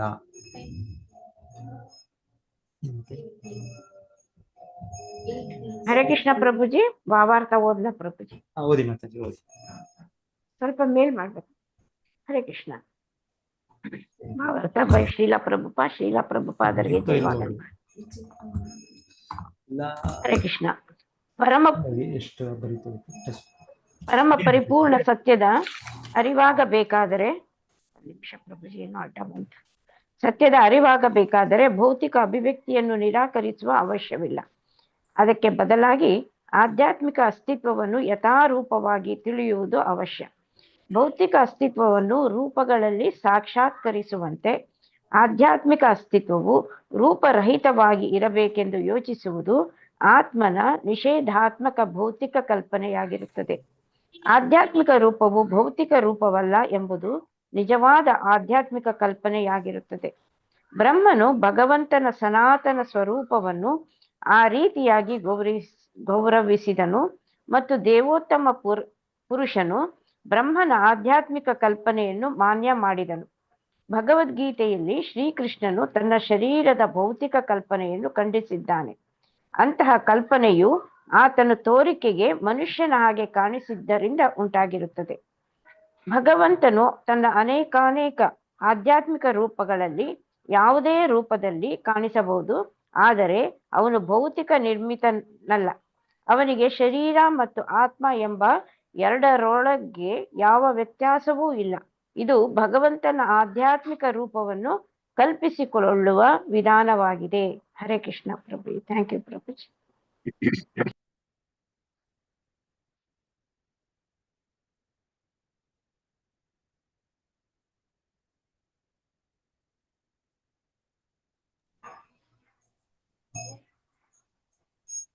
Okay, 37. तुभ्यं मद विचित्सायाम आत्ममे दर्शितो अभय नालेन सलिले ಮೂಲಂ ಪುಷ್ಕರಸ್ಯ ವಿಚಿನ್ವತಃ. ನಿನ್ನ ಜನನ ತಾವರೆ ದಂಟಿಗೆ ಯಾವುದಾದರೂ ಮೂಲವಿದೆಯೋ ಎಂದು ನೀನು ಯೋಚಿಸುತ್ತಿದ್ದಾಗ ಮತ್ತು ನೀನು ಆ ದಂಟಿನೊಳಕ್ಕೆ ಪ್ರವೇಶ ಮಾಡಿದಾಗ ನಿನಗೇನು ಕಾಣಿಸಲಿಲ್ಲ. ಆ ಸಮಯದಲ್ಲಿ ನಾನು ಒಳಗಿನಿಂದ ನಿನ್ನ ರೂಪವನ್ನು ನನ್ನ ರೂಪವನ್ನು ನಿನಗೆ ವ್ಯಕ್ತಪಡಿಸಿದೆನು. ಓಕೆ, ಓದಿ. ಹರೇ ಕೃಷ್ಣ ಪ್ರಭುಜಿ. ಹರೇ ಕೃಷ್ಣ. ಓದಿ ಮಾತಾಜಿ. ಭಾವಾರ್ಥ ಪ್ರಭುಪಾದರಿಂದ ಪ್ರಪಾದಿಸಿದೆ. ದೇವೋತ್ತಮ ಪುರುಷನನ್ನು ಅವನ ಅವ್ಯಾಜ ಕರುಣೆಯಿಂದ ಮಾತ್ರವೇ ತಿಳಿಯಲು ಸಾಧ್ಯವಾಗುವುದು. ಊಹಾತ್ಮಕ ಚಿಂತನೆಯಿಂದಾಗಲಿ ಭೌತಿಕ ಇಂದ್ರಿಯಗಳ ಸಹಾಯದಿಂದಾಗಲಿ ಸಾಧ್ಯವಾಗದು. ಭೌತಿಕ ಇಂದ್ರಿಯಗಳು ದೇವೋತ್ತಮ ಪರಮಪುರುಷನ ದಿವ್ಯವಾದ ಅರಿವನ್ನು ಸಮೀಪಿಸಲಾರವು. ಭಗವಂತನು ಭಕ್ತನಿಗೆ ಪ್ರತ್ಯಕ್ಷನಾದಾಗ ವಿನಮ್ರ ಭಕ್ತಿ ಸೇವೆಯಿಂದ ಭಗವಂತನ ಗುಣ ಪ್ರಶಂಸೆ ಮಾಡಬಹುದು. ಭಗವತ್ ಪ್ರೇಮದಿಂದ ಮಾತ್ರವೇ ಭಗವಂತನನ್ನು ತಿಳಿಯಬಹುದಲ್ಲದೆ ಬೇರೆ ಯಾವ ಬಗೆಯಿಂದಲೂ ಸಾಧ್ಯವಿಲ್ಲ. ದೇವೋತ್ತಮ ಪುರುಷನನ್ನು ಭೌತಿಕ ನೇತ್ರಗಳಿಂದ ಕಾಣಲು ಸಾಧ್ಯವಿಲ್ಲ. ಆದರೆ ದೇವೋತ್ತಮನ ಪ್ರೇಮವೆಂಬ ಅಂಜನದಿಂದ ಆಧ್ಯಾತ್ಮಿಕ ನೇತ್ರಗಳನ್ನು ತೆರೆಯುವಂತೆ ಮಾಡಿ ಒಳಗಿನಿಂದ ಅವನನ್ನು ನೋಡಬಹುದು. ಕಲುಷಿತವಾದ ಜಡಾವರಣದಿಂದ ಒಬ್ಬನ ಆಧ್ಯಾತ್ಮಿಕ ನೇತ್ರಗಳು ಮುಚ್ಚಿಕೊಂಡಿರುವವರೆಗೆ ಅವನು ಭಗವಂತನನ್ನು ನೋಡಲಾರನು. ಆದರೆ ಭಕ್ತಿ ಸೇವಾ ಪ್ರತಿಕ್ರಿಯೆಯಿಂದ ಕಲ್ಮಶವನ್ನು ತೆಗೆದರೆ ನಿಸ್ಸಂದೇಹವಾಗಿ ಭಗವಂತನನ್ನು ಕಾಣಬಹುದು. ಬ್ರಹ್ಮನು ತಾವರೆ ದಂಟಿನ ಮೂಲವನ್ನು ಕಾಣಲು ಮಾಡಿದ ಪ್ರಯತ್ನವೂ ಸಫಲವಾಗಲಿಲ್ಲ. ಆದರೆ ಅವನ ತಪಸ್ಸಿನಿಂದ ಮತ್ತು ಭಕ್ತಿಯಿಂದ ಭಗವಂತನು ತೃಪ್ತನಾದಾಗ ಬಾಹ್ಯ ಪ್ರಯತ್ನವಿಲ್ಲದೆಯೇ ಒಳಗಿನಿಂದಲೇ ಅವನು ತಾನೇ ಪ್ರಕಟವಾದನು. ಹರೇ ಕೃಷ್ಣ ಪ್ರಭುಜಿ. ಸೊ ಭಗವಂತನನ್ನು ಭೌತಿಕ ನೇತ್ರಗಳಿಂದ ಕಾಣಲು ಸಾಧ್ಯವಿಲ್ಲ. ಆದರೆ ದೇವೋತ್ತಮ ಪ್ರೇಮವೆಂಬ ಅಂಜನದಿಂದ ಆಧ್ಯಾತ್ಮಿಕ ನೇತ್ರಗಳನ್ನು ತೆರೆಯುವಂತೆ ಮಾಡಿ ಒಳಗಿನಿಂದ ಅವನನ್ನು ನೋಡಬಹುದು.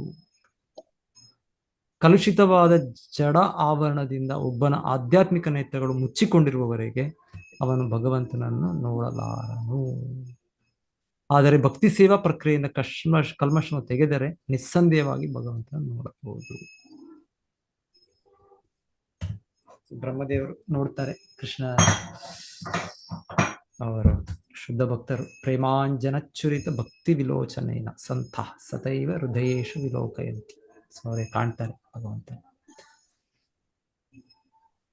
ಸದಾ ಕಾಣ್ತಾರೆ ಅಂತಾನೆ ಹೇಳ್ತಾರೆ. ಆಕ್ಚುಲಿ ಅವ್ರ ಪರಿಪೂರ್ಣ ಸ್ಥಿತಿಯಲ್ಲಿ ಶುದ್ಧ ಭಕ್ತರು ಹೇಳೋದು ಸದಾ ನೋಡ್ತಾರೆ ಅಂತಾನೆ ಹೇಳ್ತಾರೆ. ಸದೈವ ಸಂತ ಸದೈವ ಹೃದಯೇಶು.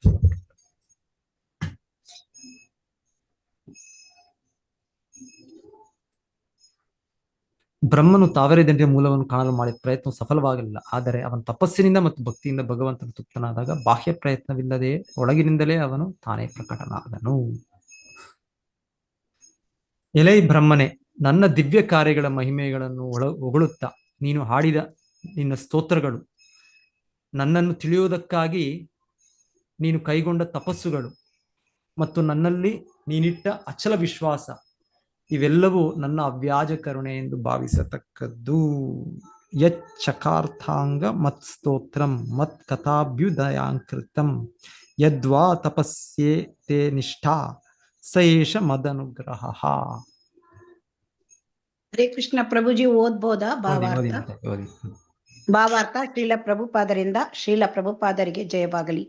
ಒಬ್ಬ ಜೀವಿಯು ದಿವ್ಯ ಪ್ರೇಮ ಸೇವೆಯ ಮೂಲಕ ಭಗವಂತನ ಸೇವೆ ಮಾಡಲು ಬಯಸಿದಾಗ ಭಗವಂತನು ಚೈತ್ಯ ಗುರುವಾಗಿ ಅಥವಾ ಆಂತರಿಕ ಆಧ್ಯಾತ್ಮಿಕ ಗುರುವಾಗಿ ಭಕ್ತನಿಗೆ ಎಷ್ಟೋ ವಿಧವಾಗಿ ಸಹಾಯ ಮಾಡುತ್ತಾನೆ.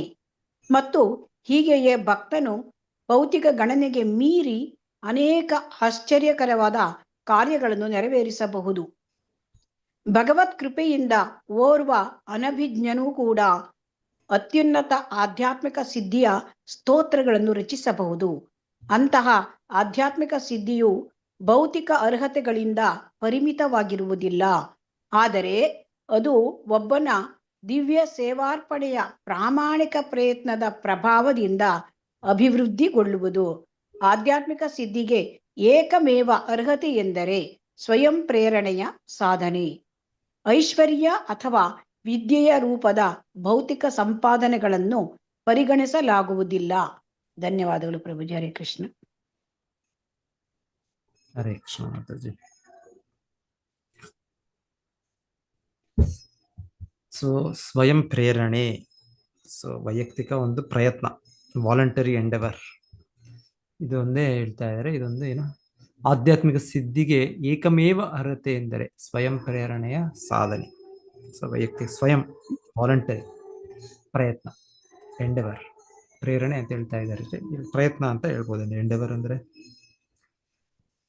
ಸ್ವಯಂ, ಭಗವಂತನ ಸೇವೆ, ಭಗವಂತನ ಒತ್ತಾಯ ಮಾಡೋದಿಲ್ಲ ನಮಗೆ. ಸೊ ನಾವೇ ಅದು ಸ್ವಯಂ, ನಾವೇ ನಮ್ಮ ಕಡೆಯಿಂದ, ನಮ್ಮ ಇಚ್ಛೆ, ನಮ್ಮ ಪ್ರಯತ್ನ ನಮ್ಮ ಕಡೆಯಿಂದ ನಾವು ಮಾಡಬೇಕು. ಐಶ್ವರ್ಯ ಅಥವಾ ವಿದ್ಯೆ ರೂಪದ ಭೌತಿಕ ಸಂಪಾದನೆಗಳನ್ನು ಪರಿಗಣಿಸಲಾಗುವುದಿಲ್ಲ. ಹರೇ ಕೃಷ್ಣ ಬಾಬುಜಿ, ಅನಾಭಿಜ್ಞ ಅಂದ್ರೆ ಏನು ಮಾತಾಜಿ? ಅದು ಅನಾಭಿಜ್ಞನು ಕೂಡ, ಓರ್ವ ಅನಾಭಿಜ್ಞನು ಕೂಡ. ಅನಾಭಿಜ್ಞನ್ ಅಂದ್ರೆ ಇಲ್ಲಿ ಓರ್ವ ಅನಭಿಜ್ಞನು ಅಂದ್ರೆ ಏನು? ಓರ್ವ ಅನಭಿಜ್ಞನು ಅಂದ್ರೆ ಅಷ್ಟು ಎಜುಕೇಶನ್ ಇಲ್ಲ, ಅಷ್ಟು ಜ್ಞಾನ ಇಲ್ಲ, ಆದರೂ ಕೂಡ ಅವನು illiterate. Thank you Hare Krishna. ಅವರು ಕೂಡ ಭಗವಂತನ ಉತ್ತಮ ಸ್ಥಿತಿಯನ್ನು ರಚಿಸಬಹುದು ಅಂತ ಹೇಳ್ತಾರೆ.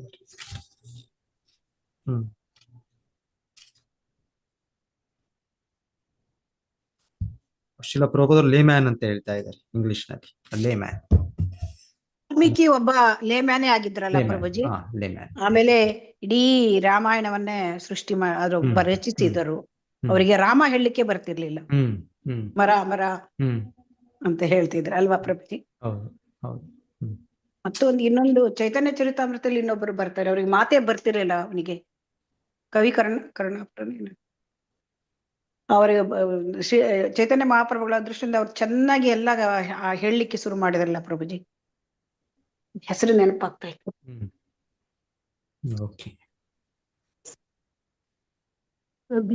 ಸರ್ವಜ್ಞ ಅಪೋಸಿಟ್ ಇರ್ಬೇಕು. ಸರ್ವಜ್ಞ ಅಪೋಸಿಟ್ ಇರ್ಬೇಕು, ಅನಭಿಜ್ಞ ಅಲ್ಲ ಪ್ರಭುಜಿ?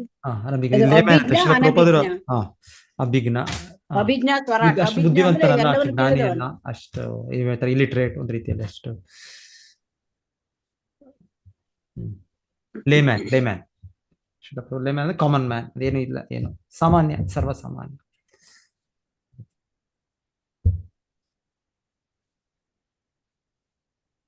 ಅತ್ಯುನ್ನತ ಆಧ್ಯಾತ್ಮಿಕ ಸಿದ್ಧಿಗೆ ಸ್ವತಂತ್ರ ರಚಿಸಬಹುದು ಭಗವತ್ ಕೃಪೆಯಿಂದ. ಅಂತಹ ಆಧ್ಯಾತ್ಮಿಕ ಸಿದ್ಧಿಯು ಭೌತಿಕ ಅರ್ಹತೆಗಳಿಂದ ಪರಿಮಿತವಾಗಿರುವುದಿಲ್ಲ, ಆದರೆ ಅದು ಒಬ್ಬನ ದಿವ್ಯ ಸೇವಾರ್ಪಣೆಯ ಪ್ರಾಮಾಣಿಕ ಪ್ರಯತ್ನದ ಪ್ರಭಾವದಿಂದ ಅಭಿವೃದ್ಧಿಗೊಳ್ಳುವುದು. ಪ್ರಾಮಾಣಿಕ ಪ್ರಯತ್ನ.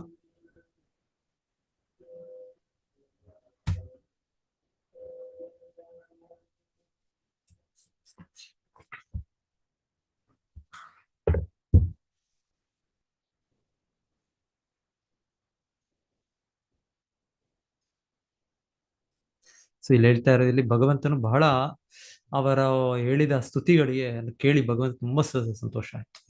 ನೀನು ಹಾಡಿದ ನಿನ್ನ ಸ್ತೋತ್ರಗಳು, ಆ ಪ್ರಾರ್ಥನೆಗಳು ಏನ್ ಹೇಳಿದ್ರು ಅದು ನನಗೆ ನನ್ನ ದಿವ್ಯ ಕಾರ್ಯಗಳ ಮಹಿಮೆಗಳನ್ನು ಹೊಗಳುತ್ತಾ, ಸೊ ನನ್ನ ತಿಳಿದಾಕಿ ನೀನು ಕೈಗೊಂಡ ತಪಸ್ಸುಗಳು ಮತ್ತು ನನ್ನಲ್ಲಿ ನೀನಿಟ್ಟ ಅಚಲ ವಿಶ್ವಾಸ, ಇವೆಲ್ಲವೂ ನನ್ನ ಅವ್ಯಾಜ ಕರುಣೆ ಎಂದು ಭಾವಿಸತಕ್ಕದು.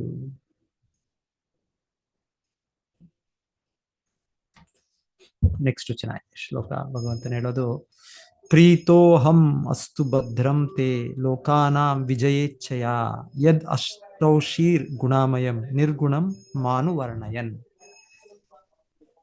ನನ್ನ ದಿವ್ಯ ಗುಣಗಳ ವಿಷಯವಾಗಿ ನೀನು ಮಾಡಿರುವ ವರ್ಣನೆಯಿಂದ ನಾನು ಬಹಳ ಹರ್ಷಗೊಂಡಿದ್ದೇನೆ.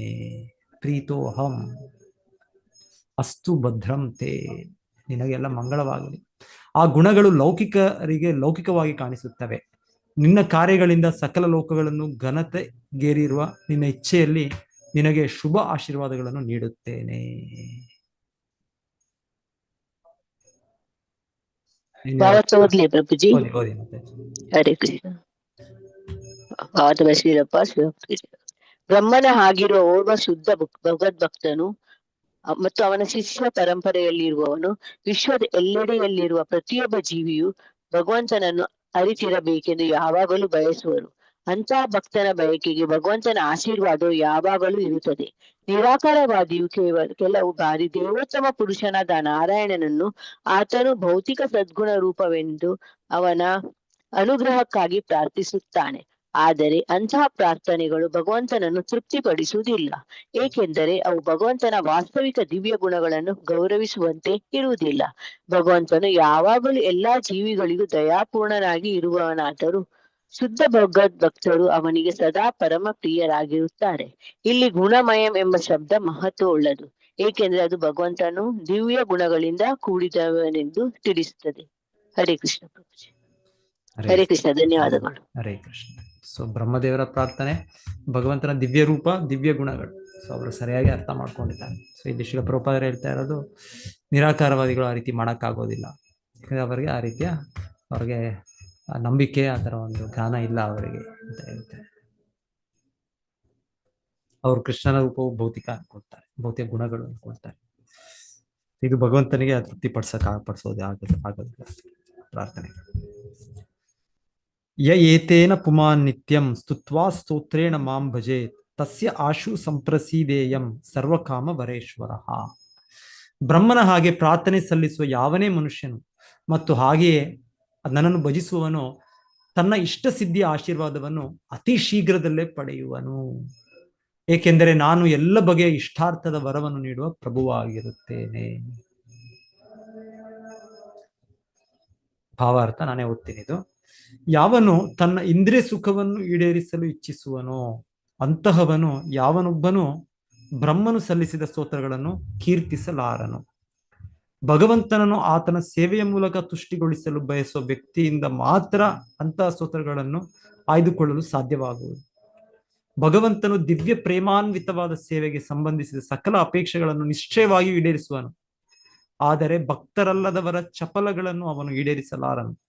ಒಂದು ವೇಳೆ ಅಂತಹ ಆಕಸ್ಮಿಕ ಭಕ್ತರು ಅತ್ಯುತ್ತಮ ಪ್ರಾರ್ಥನೆಗಳನ್ನು ಸಲ್ಲಿಸಿದರೂ ಅವರ ಇಷ್ಟವನ್ನು ಸಲ್ಲಿಸಲಾರನು. ಸೊ ಪ್ರಭುಪಾದರ ಕ್ಲಾರಿಫಿಕೇಶನ್, ಯಾಕಂದ್ರೆ ಭಗವಂತನಲ್ಲಿ ಹೇಳ್ತಾ ಇದ್ದಾನೆ, ಯಾರು ಹೀಗೆ ಬ್ರಹ್ಮನ ರೀತಿಯಲ್ಲಿ ಬ್ರಹ್ಮನ ಹಾಗೆ ಪ್ರಾರ್ಥನೆ ಸಲ್ಲಿಸುವವರಿಗೆ ಎಲ್ಲ ಇಷ್ಟ ಸಿದ್ಧಿಯ ಆಶೀರ್ವಾದವು ಅತಿ ಶೀಘ್ರದಲ್ಲೇ ಪಡೆಯುವುದು ಅಂತ ಹೇಳ್ತಾರೆ. ಆದ್ರೆ ಆ ಇಷ್ಟಾರ್ಥದ ವರ ಅಂದ್ರೆ ಅದು ಆಧ್ಯಾತ್ಮಿಕವಾಗಿರ್ಬೇಕು. ಅಂದ್ರೆ ನಾವು ಭೌತಿಕವಾಗಿ ನಾವು ಇನ್ನ ಇಚ್ಛೆಗಳಿದ್ರೆ, ನಾವು ಇನ್ನ ಭೌತಿಕ ಇಂದ್ರಿಯ ಸುಖವನ್ನ ಅಪೇಕ್ಷಿಸ್ತಿದ್ರೆ, ಸೊ ಇಲ್ಲಿ ಹೇಳ್ತಾ ಇದ್ದಾರೆ, ಶ್ರೀಲ ಪ್ರಭುಪಾದ ವಾದ ಮಾಡ್ತಾ ಇದ್ದಾರೆ, ಭಗವಂತನ ಇದನ್ನ ತೃಪ್ತಿಪಡಿಸೋದಿಲ್ಲ. ಸೊ ನಾವು ಉತ್ತಮ ಪ್ರಾರ್ಥನೆಗಳನ್ನ ಅರ್ಪಿಸಬಹುದು ನಾನು, ಆದ್ರೆ ಭಗವಂತನು ನನ್ನ ಇಷ್ಟಾರ್ಥಗಳನ್ನು ಪೂರೈಸೋದಿಲ್ಲ. ಯಾಕಂದ್ರೆ ಅದು ಶುದ್ಧ ಭಕ್ತ ಸೇವೆ ಅಲ್ಲ, ಅದು ಒಂದು ರೀತಿಯಲ್ಲಿ ಒಂದು ಕಡೆ ಹೇಳ್ತಾರೆ ಭಕ್ತರಲ್ಲದವರ ಚಪಲಗಳು ಅಂತಾನೆ ಹೇಳ್ತಾರೆ, ಇಲ್ಲ ಅಂದ್ರೆ ಆಕಸ್ಮಿಕ ಭಕ್ತರು ಅಂತ ಹೇಳ್ತಾರೆ. ಶುದ್ಧ ಭಕ್ತರು ಅವರಿಗೆ ಅವರ ಭೌತಿಕ ಪ್ರೇರೇಪಣೆ ಇಲ್ಲ, ಅವರಿಗೆ ಸಂಪೂರ್ಣ ಆಧ್ಯಾತ್ಮಿಕ ಭಗವಂತನ ತೃಪ್ತಿಪಡಿಸೋ ಒಂದು ಇದೆ ಶುದ್ಧ ಭಾವನೆ ಇರುತ್ತೆ. ಹಾಗಾಗಿ ಅವರಿಗೆ ಇದು ಅನ್ವಯವಾಗುತ್ತೆ ಈ ಶ್ಲೋಕ ಅಂತ ಹೇಳ್ತಾರೆ. ಭಗವಂತನು ಅವರೆಲ್ಲ ಇಚ್ಛೆಗಳನ್ನ ಪೂರೈಕೆ ಮಾಡ್ತಾನೆ, ಅತಿ ಶೀಘ್ರದಲ್ಲೇ ಭಗವಂತನು ಅವರ ಇಷ್ಟ ಸಿದ್ಧಿಯನ್ನು ಪೂರೈಕೆ. ಭೌತಿಕವಾಗಿ ನಮ್ಗೆ ಇರೋ ತನಕ ಭಗವಂತನು ಮಾಡೋದಿಲ್ಲ ಅಂತ ಶ್ರೀಲ ಪ್ರಭುಪಾದರು ಸ್ಪಷ್ಟತೆ ಕೊಡ್ತಾ ಇದ್ದಾರೆ ಭಾವಾರ್ಥದಲ್ಲಿ. ಯಾವನು ತನ್ನ ಇಂದ್ರಿಯ ಸುಖವನ್ನು ಈಡೇರಿಸಲು ಇಚ್ಛಿಸುವನೋ ಅಂತಹವನು ಯಾವನೊಬ್ಬನು ಬ್ರಹ್ಮನು ಸಲ್ಲಿಸಿದ ಸ್ತೋತ್ರಗಳನ್ನು ಕೀರ್ತಿಸಲಾರನು. ಭಗವಂತನನ್ನು ಆತನ ಸೇವೆಯ ಮೂಲಕ ತುಷ್ಟಿಗೊಳಿಸಲು ಬಯಸುವ ವ್ಯಕ್ತಿಯಿಂದ ಮಾತ್ರ ಅಂತಹ ಸ್ತೋತ್ರಗಳನ್ನು ಆಯ್ದುಕೊಳ್ಳಲು ಸಾಧ್ಯವಾಗುವುದು. ಭಗವಂತನು ದಿವ್ಯ ಪ್ರೇಮಾನ್ವಿತವಾದ ಸೇವೆಗೆ ಸಂಬಂಧಿಸಿದ ಸಕಲ ಅಪೇಕ್ಷೆಗಳು ನಿಶ್ಚಯವಾಗಿ ಈಡೇರಿಸುವನು. ಆದರೆ ಭಕ್ತರಲ್ಲದವರ ಚಪಲಗಳನ್ನು ಅವನು ಈಡೇರಿಸಲಾರನು. ಒಂದು ವೇಳೆ ಅಂತಹ ಆಕಸ್ಮಿಕ ಭಕ್ತರು ಅತ್ಯುತ್ತಮ ಪ್ರಾರ್ಥನೆಗಳನ್ನು ಸಲ್ಲಿಸಿದರೂ ಅವರ ಇಷ್ಟವನ್ನು ಸಲ್ಲಿಸಲಾರನು.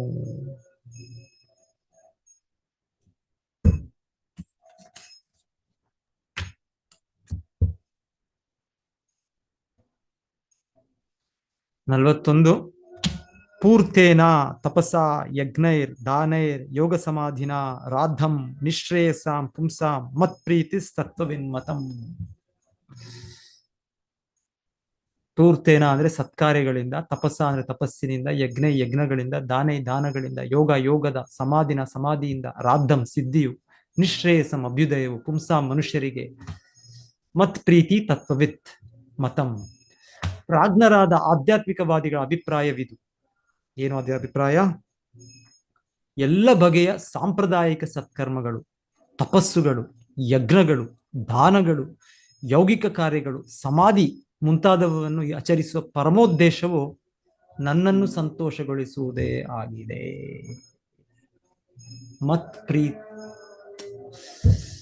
ಮತ್ ಪ್ರೀತತ್ವವಿನ್ಮತಂ. ಮತ್ ಪ್ರೀತಿ ತತ್ವವಿತ್ ಮತಂ. ಮತ್ ಪ್ರೀತಿ, ಸೊ ಭಗವಂತನ ಪ್ರೀತಿ, ಭಗವಂತನ ತೃಪ್ತಿಗೆ ಎಲ್ಲ ಚಟುವಟಿಕೆ, ಎಲ್ಲ ತಪಸ್ಸು, ಎಲ್ಲ ಯಜ್ಞಗಳು, ಏನ್ ಮಾಡಿದ್ರು ಅದು ಭಗವಂತನ ತೃಪ್ತಿಪಡಿಸೋದಕ್ಕೆ ಇರೋದು ಅಂತ ಎಲ್ಲ ತತ್ವವಿತ್ ಮತಂ, ಎಲ್ಲ ಉತ್ತಮ ವ್ಯಕ್ತಿಗಳು ಇದನ್ನ ಅಭಿಪ್ರಾಯ ಪಡ್ತಾರೆ. ಯಾರಾದ್ರೂ ಓದಿ ಭಾವಾರ್ಥ. ಓದ್ಬೇಕಾ ಪ್ರಭುಜಿ? ಹರೇ ಓದಿ ಕೃಷ್ಣ. ಮಾತಾಡಿ. ಮಾನವ ಸಮಾಜದಲ್ಲಿ ಪರಂಪರಾಗತವಾದ ಪುಣ್ಯ ಕಾರ್ಯಗಳು ಅನೇಕವಾಗಿವೆ. ಉದಾಹರಣೆಗೆ ಲೋಕಹಿತ, ಪರೋಪಕಾರ, ರಾಷ್ಟ್ರೀಯತೆ, ಅಂತಾರಾಷ್ಟ್ರೀಯತೆ, ದಾನ, ಯಜ್ಞ, ತಪಸ್ಸು ಮತ್ತು ಧ್ಯಾನ, ಸಮಾಧಿ. ಅವೆಲ್ಲವೂ ದೇವೋತ್ತಮ ಪರಮ ಪುರುಷನ ತೃಪ್ತಿಯ ಕಡೆಗೆ ನಡೆಸುವುದಾದರೆ ಮಾತ್ರ ಪೂರ್ಣ ಪ್ರಯೋಜನಕಾರಿಯಾಗಲು ಸಾಧ್ಯವಿದೆ. ಸಾಮಾಜಿಕ, ರಾಜಕೀಯ, ಧಾರ್ಮಿಕ ಅಥವಾ ಪರಹಿತ ಎಂಬ ಯಾವುದೇ ಕಾರ್ಯದ ಪರಿಪೂರ್ಣತೆ ಎಂದರೆ ಪರಮಪ್ರಭುವನ್ನು ತುಷ್ಟಿಗೊಳಿಸುವುದೇ ಆಗಿರುತ್ತದೆ. ಈ ಗೆಲುವಿನ ಗುಟ್ಟು ಭಗವದ್ಭಕ್ತನಿಗೆ ಗೊತ್ತಿರ್ತದೆ. ಇದು ಕುರುಕ್ಷೇತ್ರ ಯುದ್ಧ ಭೂಮಿಯಲ್ಲಿ ಅರ್ಜುನನಿಂದ ಉದ್ಧಾರಿತ ಆಗಿದೆ. ಓರ್ವ ಸಜ್ಜನ ಅಹಿಂಸಕ ಮನುಷ್ಯನಂತೆ ಅರ್ಜುನನು ತನ್ನ ಬಂಧುಗಳೊಂದಿಗೆ ಯುದ್ಧ ಮಾಡಲು ಬಯಸಲಿಲ್ಲ. ಆದರೆ ಕೃಷ್ಣನು ಯುದ್ಧ ನಡೆಯಬೇಕೆಂದು ಬಯಸಿದ್ದಲ್ಲದೆ ಅದಕ್ಕೆ ಕುರುಕ್ಷೇತ್ರದಲ್ಲಿ ಏರ್ಪಾಡನ್ನು ಮಾಡಿರುವನೆಂದು ತಿಳಿದುಕೊಂಡಾಗ ಅವನು ತನ್ನ ಪ್ರೀತಿಯನ್ನು ತ್ಯಜಿಸಿ ಭಗವಂತನ ಪ್ರೀತಿಗಾಗಿ ಯುದ್ಧ ಮಾಡಿದನು. ಅದು ಎಲ್ಲಾ ಬುದ್ಧಿಶಾಲಿ ಮನುಷ್ಯರಿಗೆ ಸರಿಯಾದ ತೀರ್ಮಾನವಾಗಿರುತ್ತದೆ. ತನ್ನ ಕಾರ್ಯಗಳಿಂದ ಭಗವಂತನನ್ನು ಸಂತೋಷ ಪಡಿಸುವುದೇ ಪ್ರತಿಯೊಬ್ಬನ ಉದ್ದೇಶವಾಗಬೇಕು. ಕಾರ್ಯವು ಎಂತಹದೇ ಇರಲಿ, ಅದರಿಂದ ಭಗವಂತನು ಪ್ರೀತನಾಗುವುದಾದ್ರೆ ಅದು ಯಶಸ್ವಿಯಾಗುವುದು. ಅದಲ್ಲವಾದ್ರೆ ಅದು ವ್ಯರ್ಥ ಕಾಲ ಯಾಪನೆಯಾಗುವುದು. ಅದು ಎಲ್ಲಾ ಬಗೆಯ ಯಜ್ಞ, ತಪಸ್ಸು, ವೈರಾಗ್ಯ, ಯೋಗ, ಸಮಾಧಿ ಮತ್ತು ಇತರ ಸತ್ಕರ್ಮ ಪುಣ್ಯ ಕರ್ಮಗಳ ಮಾಪನವಾಗಿದೆ. ಹರೇ ಕೃಷ್ಣ ಪ್ರಭುಜಿ, ಧನ್ಯವಾದಗಳು. ಹರೇ ಕೃಷ್ಣ ಮಾತಾಜಿ.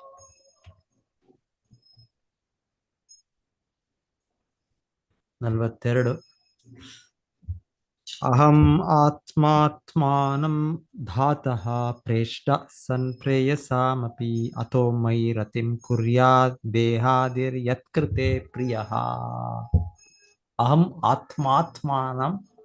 ಆತ್ಮಾತ್ಮನಾಂ ಧಾತಃ. ನಾನು ಪ್ರತಿಯೊಬ್ಬ ವ್ಯಕ್ತಿಯ ಪರಮಾತ್ಮನು, ನಾನು ಪರಮ ನಿರ್ದೇಶಕನು ಮತ್ತು ಪರಮ ಪ್ರಿಯನು. ಸತ್ ಪ್ರೇಯಸಾಮಪಿ, ಪ್ರೇಷ್ಟ ಸನ್ ಪ್ರೇಯಸಾಮಪಿ, ಅತ್ಯಂತ ಪ್ರೀತಿಪಾತ್ರನು. ಮಾನವರು ತಪ್ಪಾಗಿ ಸ್ಥೂಲ ಮತ್ತು ಸೂಕ್ಷ್ಮ ಶರೀರಗಳಿಗೆ ಆಸಕ್ತರಾಗಿರುತ್ತಾರೆ. ಆದರೆ ಅವರು ನನ್ನಲ್ಲಿ ಮಾತ್ರವೇ ಆಸಕ್ತನಾಗಿರಬೇಕು. ಅಥೋ ಮಯಿ ರತಿಂ ಕುರ್ಯಾತ್ ಅಂದ್ರೆ ಮಾಡಬೇಕು. ನಾವೇನ್ ಮಾಡಬೇಕು? ನಾವು ಭಗವಂತನ ಮೇಲೆ ನಮ್ಮ ಪ್ರೀತಿಯನ್ನು ವ್ಯಕ್ತಪಡಿಸಬೇಕು.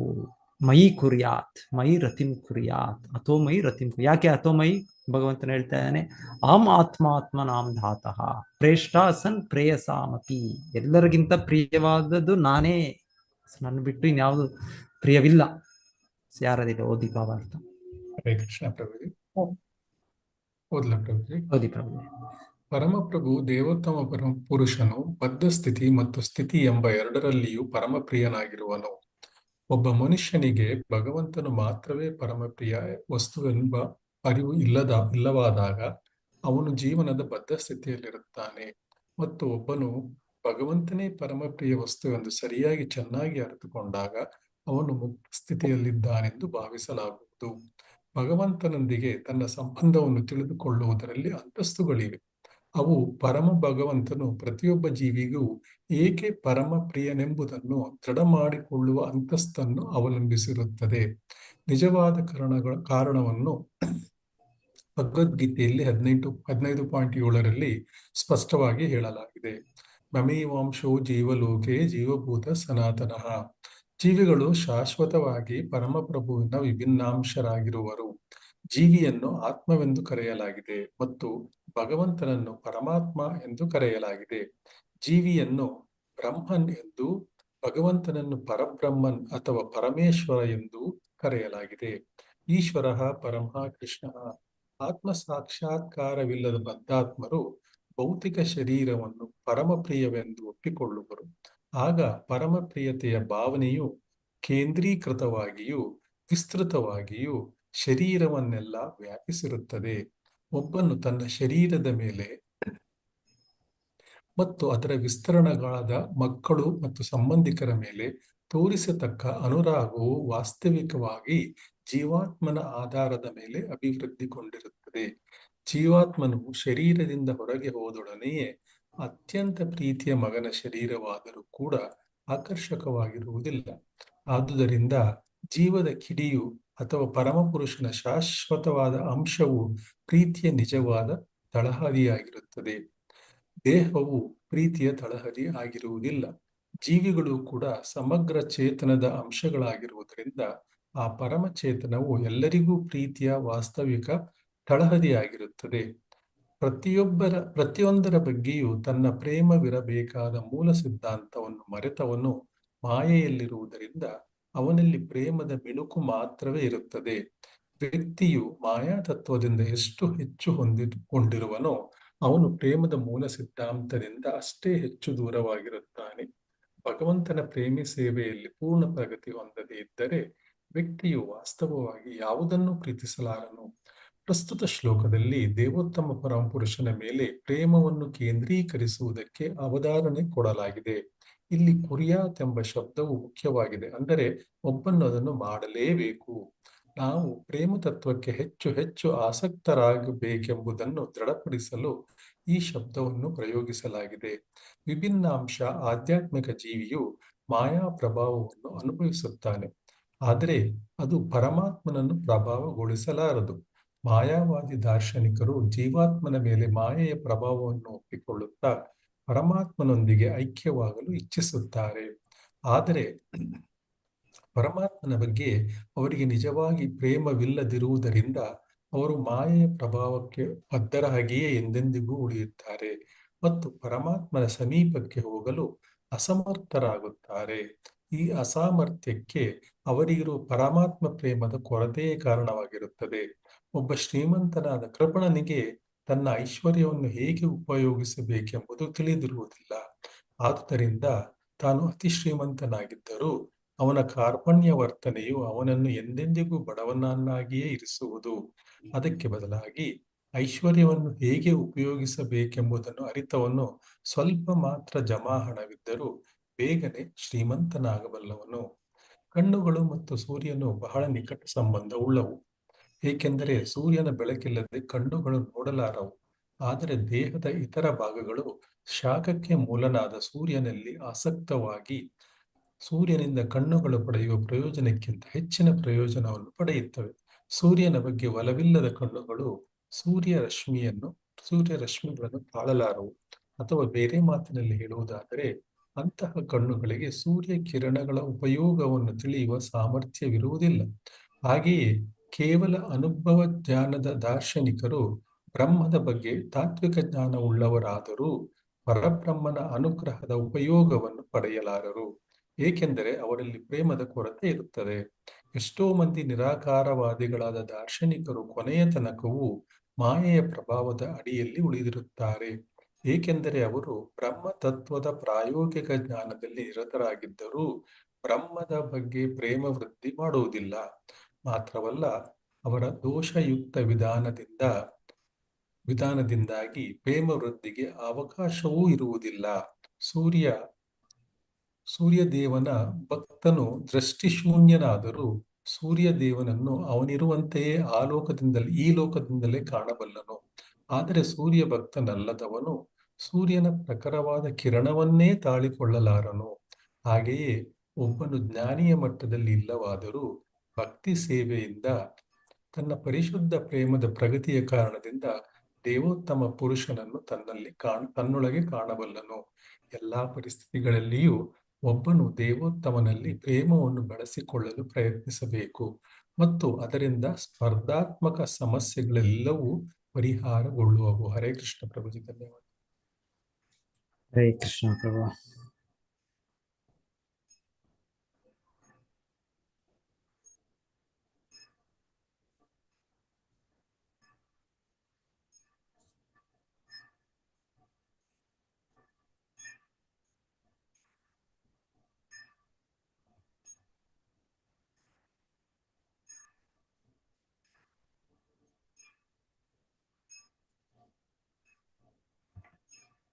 ಶ್ರೀಲ ಪ್ರಭುಪಾದರು ವಿವರಿಸ್ತಾ ಇದ್ದಾರೆ ಹೇಗೆ ದೇಹದಲ್ಲಿ ಆತ್ಮನೇ ಆತ್ಮ ಇರೋದ್ರಿಂದಾನೇ ನಾವು ಒಬ್ಬ ವ್ಯಕ್ತಿನ ಪ್ರೀತಿಸೋದು. ಈ ಉದಾಹರಣೆ ಕೊಟ್ಟದ್ದಿಲ್ಲಿ ಒಬ್ಬ ಮಗ, ತುಂಬಾ ಆತ್ಮೀಯವಾದ ಒಬ್ಬ ಮಗನು ಜೀವಂತ ಇರುವಾಗ ಅವರು ಆತ್ಮೀಯ, ಆದರೆ ಆ ಜೀವಂತ ಆತ್ಮ ಬಿಟ್ಟೋದ್ಮೇಲೆ ಅವರ ದೇಹ ಇಲ್ಲ. ಅಂದ್ರೆ ನಿಜವಾದ ಕಾರಣ ಆತ್ಮ. ಅಲ್ಲಿರುವ ಆತ್ಮ ಇರೋದ್ರಿಂದ ಆ ದೇಹ ನಮಗೆ ಅಷ್ಟು ಆತ್ಮೀಯವಾಗಿ ನಮಗೆ ಅನುಭವ ಆಗುತ್ತೆ. ಸೊ ಹಾಗೆ ಆಕ್ಚುಲಿ ಈ ಆತ್ಮ ಯಾಕೆ ಅಂತ ಹೇಳಿದ್ರೆ ಅದು ಭಗವಂತನ ಅಂಶ. ಹಾಗಾಗಿ ನಮಗೆ ನಿಜವಾಗ್ಲೂ ನಮಗೆ ಆತ್ಮೀಯತೆ ಇರೋದು ಪರಮಾತ್ಮ. ಪ್ರತಿಯೊಂದು ಇದು ಮೂಲ, ಕೊನೆಗೆ ಆ ನಮ್ಮ ಆತ್ಮೀಯತೆ, ಆ ಪ್ರೀತಿ ಇರೋದು ಪರಮಾತ್ಮನೊಟ್ಟಿಗೆ. ಸೊ ಅಂತ ಪ್ರಭುಪಾದರು ಇಲ್ಲಿ ಆತ ನಿರೂಪಿಸ್ತಾ ಇದ್ದಾರೆ. ಆದ್ರೆ ನಾವು ಈಗ ಬದ್ಧ ಸ್ಥಿತಿಯಲ್ಲಿ ನಮಗೆ ಸ್ಥೂಲ ಸೂಕ್ಷ್ಮ ಇದಕ್ಕೆ ಆಸಕ್ತರಾಗಿದ್ದೇವೆ ನಾವು.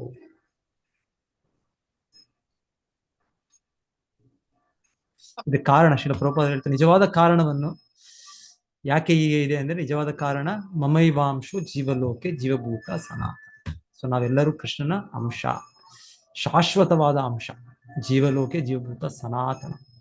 ಜೀವಿಗಳು ಶಾಶ್ವತವಾಗಿ ಪರಮಪ್ರಭುವಿನ ವಿಭಿನ್ನಾಂಶರಾಗಿರುವರು. ಸೊ ಹಾಗೆ ಅದು ಸಹಜವಾಗಿ ನಮಗೆ ಭಗವಂತನು ನಮಗೆ ಬಹಳ ಆತ್ಮೀಯವಾದ, ಅವನಿಗಿಂತ ಯಾರೂ ಆತ್ಮೀಯರಿಲ್ಲ ನಮಗೆ. ಇನ್ನೊಂದು ಹೇಳ್ತಾ ಇದ್ದಾರೆ ಇಲ್ಲಿ, ಫ್ಲಿಕ್ಕರಿಂಗ್. ಎಲ್ಲಿ ಅದು ಫ್ಲಿಕ್ಕರಿಂಗ್ ಲವ್. ಈಗ ಭಗವಂತನ ಮರ್ತಿದ್ದೇವೆ ನಾವು. ಸೊ ಹಾಗೆ ನಮ್ಗೆ ಈ ಭೌತಿಕ ಜಗತ್ತಿನಲ್ಲಿ ಪ್ರೀತಿ ಇದೆ, ಆದರೆ ಅದು ಕೇವಲ ಅದೊಂದು ಫ್ಲಿಕ್ಕರಿಂಗ್ ಅಂದ್ರೆ ಅದು ಸ್ಥಿರವಾಗಿಲ್ಲ, ಸ್ವಲ್ಪವೇ, ಬಹಳ ಸ್ವಲ್ಪ. ಇದು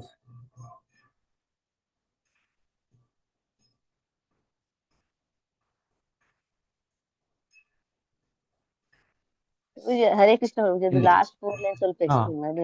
ಸೇಮ್ ಪೇಜ್, ಅದೇ ಮತ್ತೆ ಹೇಳಿ ಇನ್ನೊಂದ್ಸಲ ಹೇಳಿ. ಲಾಸ್ಟ್ ಪೇಜ್, ಅದು ಲಾಸ್ಟ್ ಅದೇ 373 last 4 page, last 4 lines. 373 last 4 lines. Last 4 line ಅದೇ ನೀವು ಕರ್ಸರ್ ಹಾಕಿದ್ರೆ ಅಲ್ಲಿ ಅದೇ ಸ್ವಲ್ಪ ಎಕ್ಸ್ಪ್ಲೇನ್ ಮಾಡಿ ಲಾಸ್ಟ್. ಆದುದರಿಂದ ಜೀವದ ಕಿಡಿಯು ಅಥವಾ ಪರಮ ಪುರುಷನ ಶಾಶ್ವತವಾದ ಅಂಶವು ಪ್ರೀತಿಯ ಸಹಜವಾದ ತಳದಿ ಆಗಿರುತ್ತದೆ. ದೇಹವು ಪ್ರೀತಿಯ ತಳಹದಿ ಆಗಿರುವುದಿಲ್ಲ. ಫೌಂಡೇಶನ್ ತಳಹದಿ ಅಂದ್ರೆ ಫೌಂಡೇಶನ್, ಕಾರಣ, ರೀಸನ್, ಬೇಸಿಕ್ ಪ್ರಿನ್ಸಿಪಲ್ ಅಂತ ಹೇಳ್ತಾ ಇದ್ದಾರೆ. ಇಂಗ್ಲಿಷ್ನಲ್ಲಿ ತಳಹದಿ. ಸೊ ಫೌಂಡೇಶನ್, ದೇಹವು ಪ್ರೀತಿಯ ತಳಹದಿ, ಬೇಸಿ ಅದು ರೀಸನ್ ಅಲ್ಲ, ಅದು ತಳಹದಿ ಫೌಂಡೇಶನ್. ಓಕೆ, ಹೇಳ್ಬೋದು. ಜೀವಿಗಳು ಕೂಡ ಸಮಗ್ರ ಚೇತನದ ಅಂಶಗಳಾಗಿರುವುದರಿಂದ ಆ ಪರಮ ಚೇತನವು ಎಲ್ಲರಿಗೂ ಪ್ರೀತಿಯ ವಾಸ್ತವಿಕ ತಳಹದಿ ಆಗಿರುತ್ತದೆ. ಓಕೆ, ಫೌಂಡೇಶನ್ ಕೃಷ್ಣನೇ. ಪ್ರತಿಯೊಂದರ ಬಗ್ಗೆಯೂ ತನ್ನ ಪ್ರೇಮವಿರಬೇಕಾದ ಮೂಲ ಸಿದ್ಧಾಂತವನ್ನು ಮರೆತವನು ಮಾಯೆಯಲ್ಲಿರುವುದರಿಂದ ಅವನಲ್ಲಿ ಪ್ರೇಮದ ಮಿಣುಕು ಮಾತ್ರವಿರುತ್ತದೆ.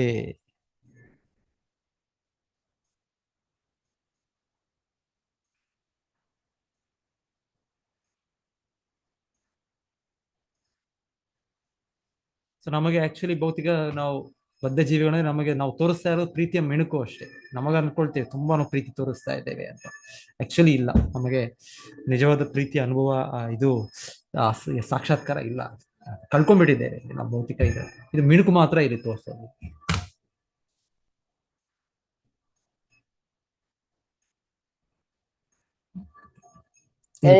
ಮಾತು ಹೇಳ್ತಾರೆ, ಭಗವಂತನ ಪ್ರೇಮ ಸೇವೆಯಲ್ಲಿ ಪೂರ್ಣ ಪ್ರಗತಿ ಇದ್ದರೆ ವ್ಯಕ್ತಿಯು ವಾಸ್ತವವಾಗಿ ಯಾವುದನ್ನು ಪ್ರೀತಿಸಲಾರ. ಅದು ಕೂಡ ಹೇಳ್ತಾ ಇದ್ದಾರೆ. ಸೊ ವಾಸ್ತವವಾಗಿ ಇದು ಅಂದ್ರೆ ರಿಯಲ್ ಆಗಿಲ್ಲ ಇದು. ಇದೊಂಥರ ನಾವು ಭಗವಂತನ ಪ್ರೀತಿ ಮಾಡಿದ್ರೆ ಅವಾಗ ಆಕ್ಚುಲಿ ನಾವು ಪ್ರೀತಿಸ್ಬೋದು. ಈ ಆಚಾರ್ಯರು, ಶುದ್ಧ ಭಕ್ತರು, ಅವರ ಕರುಣೆ, ಅವರ ಪ್ರೀತಿ ನಿಜ ಅವರು. ಯಾಕಂದ್ರೆ ಅವರು ಭಗವಂತನ ಪ್ರೀತಿಯನ್ನು ಅವರು ಅನುಭವಿಸ್ತಾ ಇದ್ದಾರೆ. ಹಾಗೆ ಅವರು ನಮಗೆ, ನಾವು ಅದು ಕಳ್ಕೊಂಡಿರೋದು ಅವ್ರಿಗೆ ಗೊತ್ತಾಗುತ್ತೆ. ಹಾಗಾಗಿ ಅವರು ನಮ್ಮ ಮೇಲೆ ಪ್ರೀತಿಸ್ತಾರೆ, ನಮ್ಮನ್ನು ಪ್ರೀತಿಸಿ ಅವರು ನಮಗೆ ಕರುಣೆ ತೋರಿಸ್ತಾರೆ.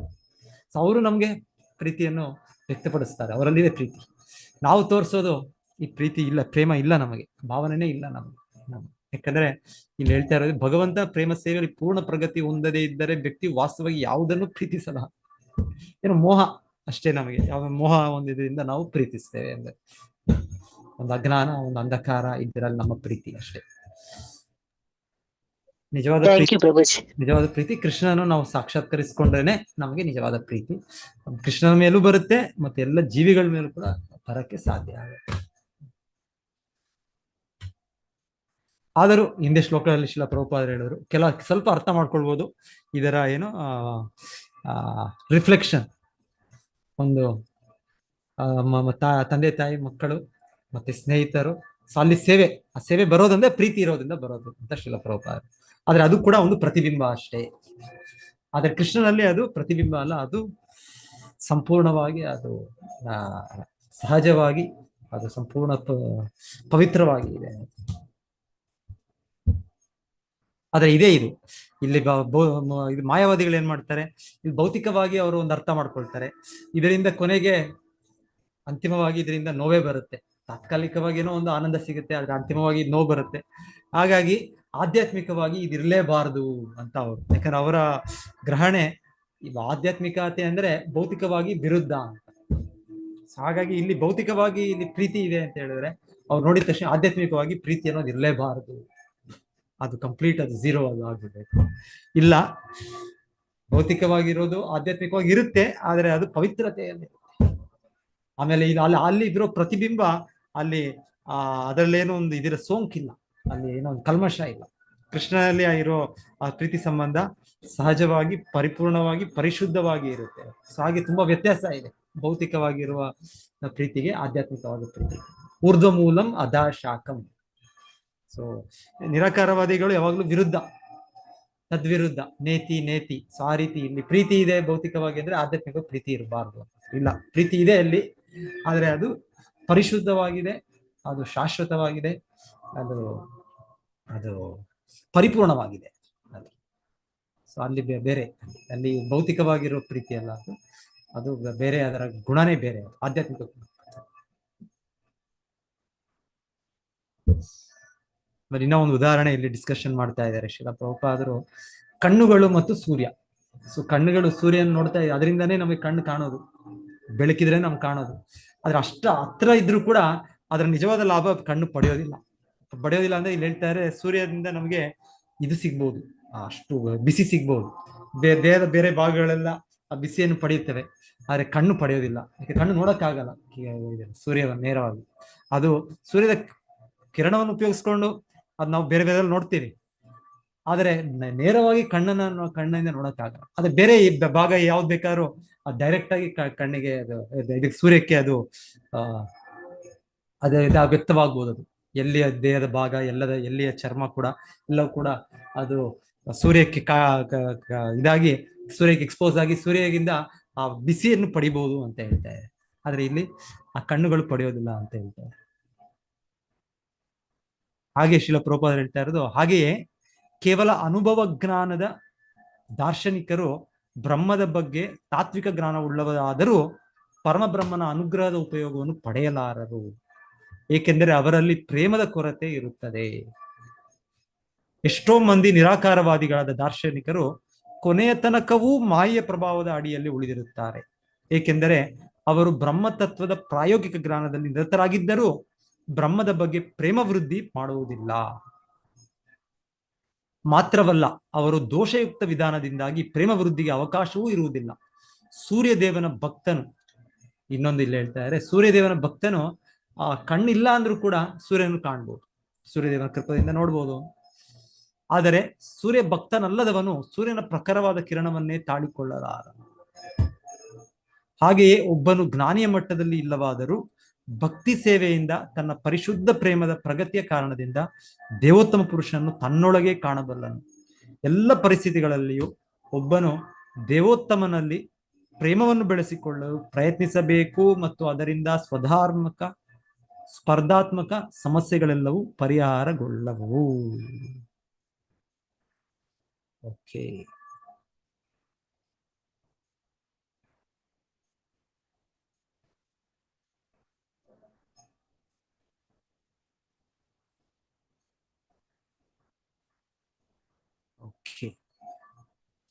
ಸರ್ವಭೇದಮಯನೇದಂ ಆತ್ಮನಾತ್ಮಾತ್ಮಯೋನಿನ ಪ್ರಜಾಸೃಜ ಯಥಾ ಪೂರ್ವಂ ಯಾಶ್ಚಮಯಿ ಅನುಶೇರತೆ. ನನ್ನ ಉಪದೇಶಗಳನ್ನು ಅನುಸರಿಸಿಕೊಂಡು ನಿನ್ನ ಪರಿಪೂರ್ಣವಾದ ವೇದಜ್ಞಾನದ ಬಲದಿಂದ ಮತ್ತು ಪ್ರತಿಯೊಂದರ ಪರಮ ಕಾರಣನಾದ ನನ್ನಿಂದ ನೇರವಾಗಿ ಪಡೆದಿರುವ ದೇಹದ ಬಲದಿಂದ ಈಗ ನೀನು ಹಿಂದಿನಂತೆಯೇ ಜೀವಿಗಳನ್ನು ಸೃಷ್ಟಿಸಬಹುದು.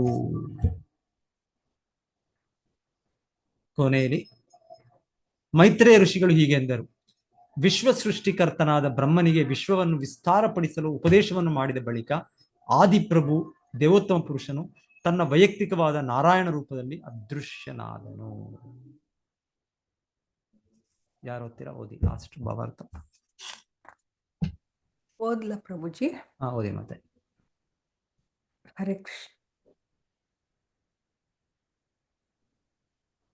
ಭಾವಾರ್ಥ. ಶ್ರೀಲ ಪ್ರಭುಪಾದರಿಗೆ ಜಯವಾಗಲಿ. ಬ್ರಹ್ಮನು ವಿಶ್ವಸೃಷ್ಟಿಯ ತನ್ನ ಕಾರ್ಯಕ್ರಮಕ್ಕೆ ಮುಂಚೆ ಭಗವಂತನನ್ನು ಕಂಡಿದ್ದನು. ಅದು ಚತುಶ್ಲೋಕಿ ಭಾಗವತದ ವಿವರಣೆಯಾಗಿದೆ.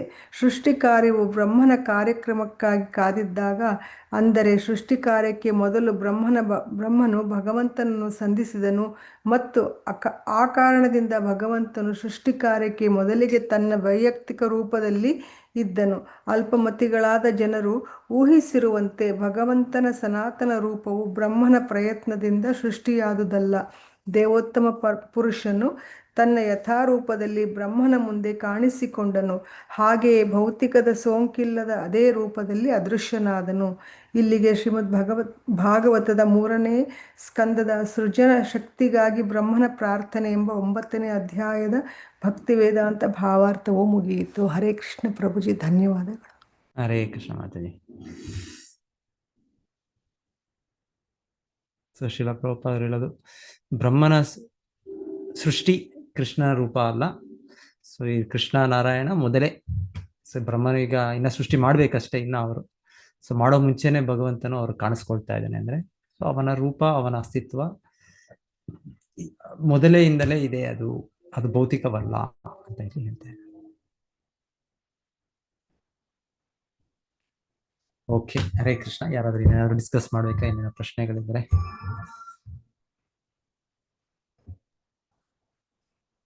ಪ್ರಭುಜಿ. ಮಾತಾಜಿ. ಹರೇ ಕೃಷ್ಣ ಪ್ರಭುಜಿ. ಬ್ರಹ್ಮ 100 ವರ್ಷ ತಪಸ್ ಮಾಡ್ದ ಅಂತಾರಲ್ಲ, 100 ವರ್ಷ ಅದ್ಯಾವುದು ಅಂತ ಪ್ರಭುಜಿ? ದಿವ್ಯ ವರ್ಷಗಳು ಅಂತ ಹೇಳ್ತಾರೆ ಅಥವಾ ಮಾನವ ವರ್ಷಗಳ ಅಥವಾ ಏನು ಅಂತ ಅದೊಂದು ಸ್ವಲ್ಪ. ಸಾಮಾನ್ಯವಾಗಿ ದಿವ್ಯ ವರ್ಷಗಳು ದೇವತೆಗಳ ಇದು ಅಂತ ಏನೋ ಹೇಳ್ತಾರೆ ಅಲ್ವಾ? 100 ವರ್ಷ. ನಮ್ಮ 100 ವರ್ಷಗಳಲ್ಲ, ದೇವತೆಗಳ ಸಮಯ ಅಂತಾನೆ ಹೇಳೋದು ಒಂದು ರೀತಿ. ತುಂಬಾ ದೊಡ್ಡ ಸಮಯ. ನಮ್ಮ 100 ವರ್ಷಗಳು ತುಂಬಾ ಚಿಕ್ಕ ಸಮಯ ಇದು. ಸೊ ದಿವ್ಯ ವರ್ಷ ಅಂತಂದ್ರೆ ದೇವತೆಗಳ ವರ್ಷ. ದೇವತೆಗಳ ವರ್ಷನೇ ಕನಿಷ್ಠ ದೇವತೆಗಳ ವರ್ಷ. ನಮ್ಮ ಒಂದು ದಿನ ಅವರಿಗೆ 1 ವರ್ಷ ಅಲ್ಲ. ಅವ್ರು 1 ವರ್ಷ, ಅವ್ರು 1 ದಿವಸ, ನಮಗೊಂದು ವರ್ಷ. ಅವ್ರು ಒಂದಿನ, ನಮಗೊಂದು ವರ್ಷ. ಸೊ ನಮ್ಮ 100 ವರ್ಷ ಅವ್ರಿಗೆ 100 ದಿನ. ಅವಾಗ 100 ಇಂಟು. ಇನ್ನ ಅದಕ್ಕೆ 100 ವರ್ಷ ಆಗ್ಬೇಕು ಅಂದ್ರೆ, 1 ವರ್ಷ ಆಗ್ಬೇಕಂದ್ರೆ 3 ಪಟ್ಟು, 3.5 ಪಟ್ಟು ನಮ್ಮ ಲೆಕ್ಕ. ಇನ್ನ ಎಷ್ಟು? ಹೌದು, ತುಂಬಾ ಅವರ 1000 ವರ್ಷಗಳು, ಅವರ 10,000 ವರ್ಷ. 100 ಇಂಟು 100 ಮಾಡಿದ್ರೆ 10,000 ಬರುತ್ತಲ್ಲ. 10,000 years. ಇಲ್ಲಿ 100 ವರ್ಷಗಳು ಒಂದ್ ಕಡೆ 10,000 ನಾವು.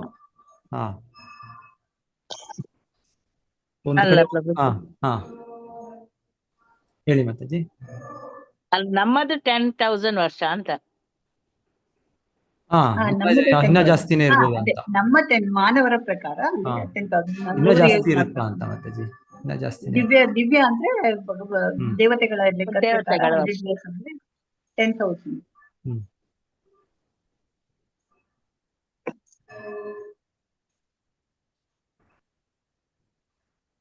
Thank you ಪ್ರಭುಜಿ. 100 ವರ್ಷನ 1000 ವರ್ಷನ ತಪಸ್ಸೆ ಮಾಡೋದು ಅಂತ ಹೇಳೋದು? ಅದೇ ಒಂದ್ ಕಡೆ 100 ಅಂತ, ಒಂದ್ ಕಡೆ 1000 ಅಂತಿದೆ ಅನ್ಸುತ್ತೆ. ಒಂದ್ ಕಡೆ ಅವನ 100 ವರ್ಷಗಳು ಅಂತ ಕೊಡ್ತಾರೆ ಪ್ರಭುಜಿ. ಸೃಷ್ಟಿ ಮಾಡೋದಕ್ ಮುಂಚೆ ಅವನ ಒಂದು 100 ವರ್ಷಗಳು ತಪಸ್ಸು ಮಾಡಿದ. ತುಂಬಾ ಸಮಯ ಆಯ್ತು ಅದು. 100 ವರ್ಷ ಅಂದ್ರೆ ಅವನ ಆಯ್ಕೆ ಮುಗ್ದೋಯ್ತಲ್ಲ, ಹಾಗಾಗಿ ಕನ್ಫ್ಯೂಷನ್. ಆಕ್ಚುಲಿ ಬ್ರಹ್ಮದೇವರು ಅವರು ಬ್ರಹ್ಮ ಹುಟ್ಟಬೇಕು ಅಂದ್ರೆ ಅವ್ರು ಆಕ್ಚುಲಿ ಪ್ರೀವಿಯಸ್ಲಿನೇ ಅವರು ತುಂಬಾ ತಪಸ್ಸೆ ಮಾಡಿರ್ತಾರ ಅವರು. ಮತ್ತೆ ಇಲ್ಲಿ ಕೂಡ ಈ ಜನ್ಮದಲ್ಲೂ ಕೂಡ ಅವರು ತಪಸ್ಸೆ ಮಾಡ್ತಾರೆ. ಸೊ ಆದ್ರೆ ಅಷ್ಟು ವರ್ಷಗಳು ಮಾಡೋ ಅಗತ್ಯ ಇಲ್ಲ ಅನ್ಸುತ್ತೆ ಅವ್ರು. ಒಂದೊಂದ್ ಕಡೆ ಬ್ರಹ್ಮ ಸ್ಥಾನ ಸಿಗ್ಬೇಕು ಅಂದ್ರೆ ಪ್ರಭುಜಿ ಸುಬೋಧಿನಿಯಲ್ಲಿ 100 ವರ್ಷ ಅಂದ್ರೆ ಮಾನವರ 100 ವರ್ಷ ಅಂತ ಕೊಟ್ಟಿದ್ದಾರೆ ಪ್ರಭುಜಿ. ಕ್ಲೀನ್ ಆಗಿ ಹ್ಯೂಮನ್ ಇಯರ್ಸ್ ಅಂತ ಕೊಟ್ಟಿದ್ದಾರೆ. ಮಾಡಿದ್ದು ಮಾನವನ ಇದು ಲೆಕ್ಕದಲ್ಲಿ ಮಾನವರ ಹ್ಯೂಮನ್ ಇಯರ್ಸ್ 100 ಇದು ಅಂತ ಕೊಟ್ಟಿದ್ದಾರೆ. ಅಲ್ಲಿ ಹ್ಯೂಮನ್ ಇಯರ್ಸ್ ಅಂತ ಕೊಟ್ಟಿದ್ದಾರೆ. ಬಟ್ 100 ವರ್ಷ, ನಾವು 100 ವರ್ಷ ಏನು ಲೆಕ್ಕಕ್ಕಲ್ಲ ಬ್ರಹ್ಮನಿಗೆ ನಮ್ಮದು ಅಲ್ವಾ?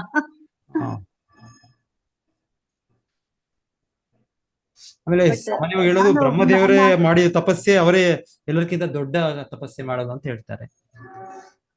ಕಾಲಾವಧಿಯಲ್ಲಿ ಕೂಡ ಅವರು ತುಂಬಾ ದೀರ್ಘ ತಪಸ್ಸೆ ಮಾಡಿದ್ರು, ಯಾರು ಕೂಡ ಅಷ್ಟು ಮಾಡ್ಲಿಲ್ಲ ಅಂತ ಆ ರೀತಿ ಕೂಡ ಹೇಳ್ತಾರೆ. ಸೊ ನಾವು ಕೆಲವೊಮ್ಮೆ ಕೇಳೋದು 10,000 ವರ್ಷಗಳ ಕಾಲ, ಬೇರೆಯವರೆಲ್ಲ ಮಾಡಿದ್ರು 1,00,000 ವರ್ಷಗಳು ಅಂತ ಹೇಳಿದ್ರು. ಮತ್ತೆ ಲಕ್ಷೋಪಲಕ್ಷ, ಮತ್ತೊಂದ್ ಕಡೆ ಬರುತ್ತೆ ಲಕ್ಷೋಪಲಕ್ಷಗಳು ತಪಸ್ಸು ಮಾಡಿದ ನಂತರ ಅವರು ಅದೇ ಅವನ ಒಂದು ಭಗವಂತನ ಒಂದು ಪಾದವನ್ನು ಕಾಣ್ತಾನೆ, ಕಾದವನ್ನು ಅದ್ರ ಮೇಲೆ ಅದ್ರದ್ದು ಒಂದು ಇದು ಆನಂದದಲ್ಲಿ ಅವನ ಅದನ್ನ ತಗೊಳ್ಬೇಕಾದ್ರೆ ಅವನು ಅದೇ ಗೋವಿಂದ ಮಾದಿಪುರುಷ ಇದೆಲ್ಲ ಬ್ರಹ್ಮ ಸಂಹಿತ ಅವಾಗ ಲಕ್ಷೋಪಲಕ್ಷ ಅಂತ ಕೊಡ್ತಾರೆ.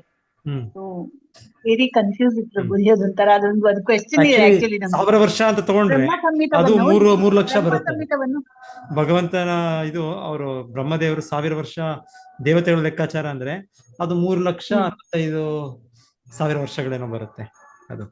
ಸೊ ಸಾಮಾನ್ಯವಾಗಿ ನಾನು ಅದೇ ಕೇಳೋದು ನಾನು. ಆದ್ರೆ ಮತ್ತೆ ಮತ್ತೆ ಬೇರೆ ನೀವು ಹೇಳಿದಾಗ ಬೇರೆ ಬೇರೆ ಕಡೆ ಸ್ವಲ್ಪ ಬೇರೆ ಬೇರೆ ತರನೂ ಇದೆ. ಅಂದ್ರೆ ನಾನು ಜಾಸ್ತಿ ಮೊದ್ಲು ಅನ್ಕೊಂಡಿದ್ದು ಅಷ್ಟೇ, 1000 ವರ್ಷ ದೇವತೆಗಳ ಲೆಕ್ಕಾಚಾರದಲ್ಲಿ ಅಂತ. ನಮ್ಗೆ ಬ್ರಹ್ಮ ಸಂಹಿತೆಯನ್ನು ಯಾವಾಗ ರಚಿಸಿದರು ಅಂತ ಹೇಳ್ಕೊಟ್ಟಿದೆ. ಅದ್ರೊಳಗೆ ಎರಡು ಒಂದು ಶ್ಲೋಕನ ಕೋಟ್ ಮಾಡಿದ್ದಾರೆ ಅವರು. ಆಕ್ಚುಲಿ ಒಂದು ಶ್ಲೋಕದಲ್ಲಿ 100 ವರ್ಷಗಳಾದ್ಮೇಲೆ ಅವರಿಗೆ ಒಂದು ಸೃಷ್ಟಿ ಕಾರ್ಯ ಸ್ಟಾರ್ಟ್ ಮಾಡಿದ್ದು ಮುಂಚೆ ಅಂತ ಕೊಟ್ಟಿದ್ದಾರೆ. ಇನ್ನೊಂದು ಶ್ಲೋಕದಲ್ಲಿ ಲಕ್ಷೋಪಲಕ್ಷ ಇದು ಮಾಡಿದ್ಮೇಲೆ ಅವರು ಭಗವಂತನ ಒಂದು ಪಾದವನ್ನ ಕಂಡ್ರು ಅಂತ ಕೊಟ್ಟಿದ್ದಾರೆ. ಸೊ ಹಾಗಾದ್ರೆ ಅವ್ರು ಬ್ರೇಕ್ ಬ್ರಹ್ಮ ಸಂಹಿತೆ ಬರೆಯುವಾಗ ಪಾರ್ಟ್ ಆಗಿ ಬರ್ದ್ರಾ?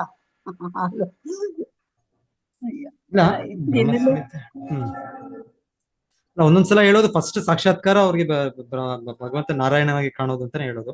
ಇಲ್ಲಿ ಗರ್ಭೋದಕಶಾಹಿ ವಿಷ್ಣು ಇವತ್ತಿದ ಇದ್ರ ಪ್ರಕಾರ ಗರ್ಭೋದಕಶಾಹಿ ವಿಷ್ಣು ನೋಡ್ತಾ ಇದಾರೆ ಅವರು.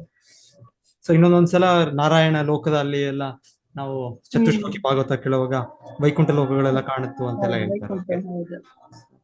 ಸೊ ಒಂದ್ಸಲ ಹೇಳ್ತಾರೆ ಮತ್ತೆ ಅವ್ರಿಗೆ ಇನ್ನ ಕೃಷ್ಣ ಇದು ಗೋಲೋಕದ ಇದು ಕೂಡ ಆಗುತ್ತೆ ಅಂತ ಕೂಡ ಹೇಳ್ತಾರೆ. ಅದು ಕೂಡ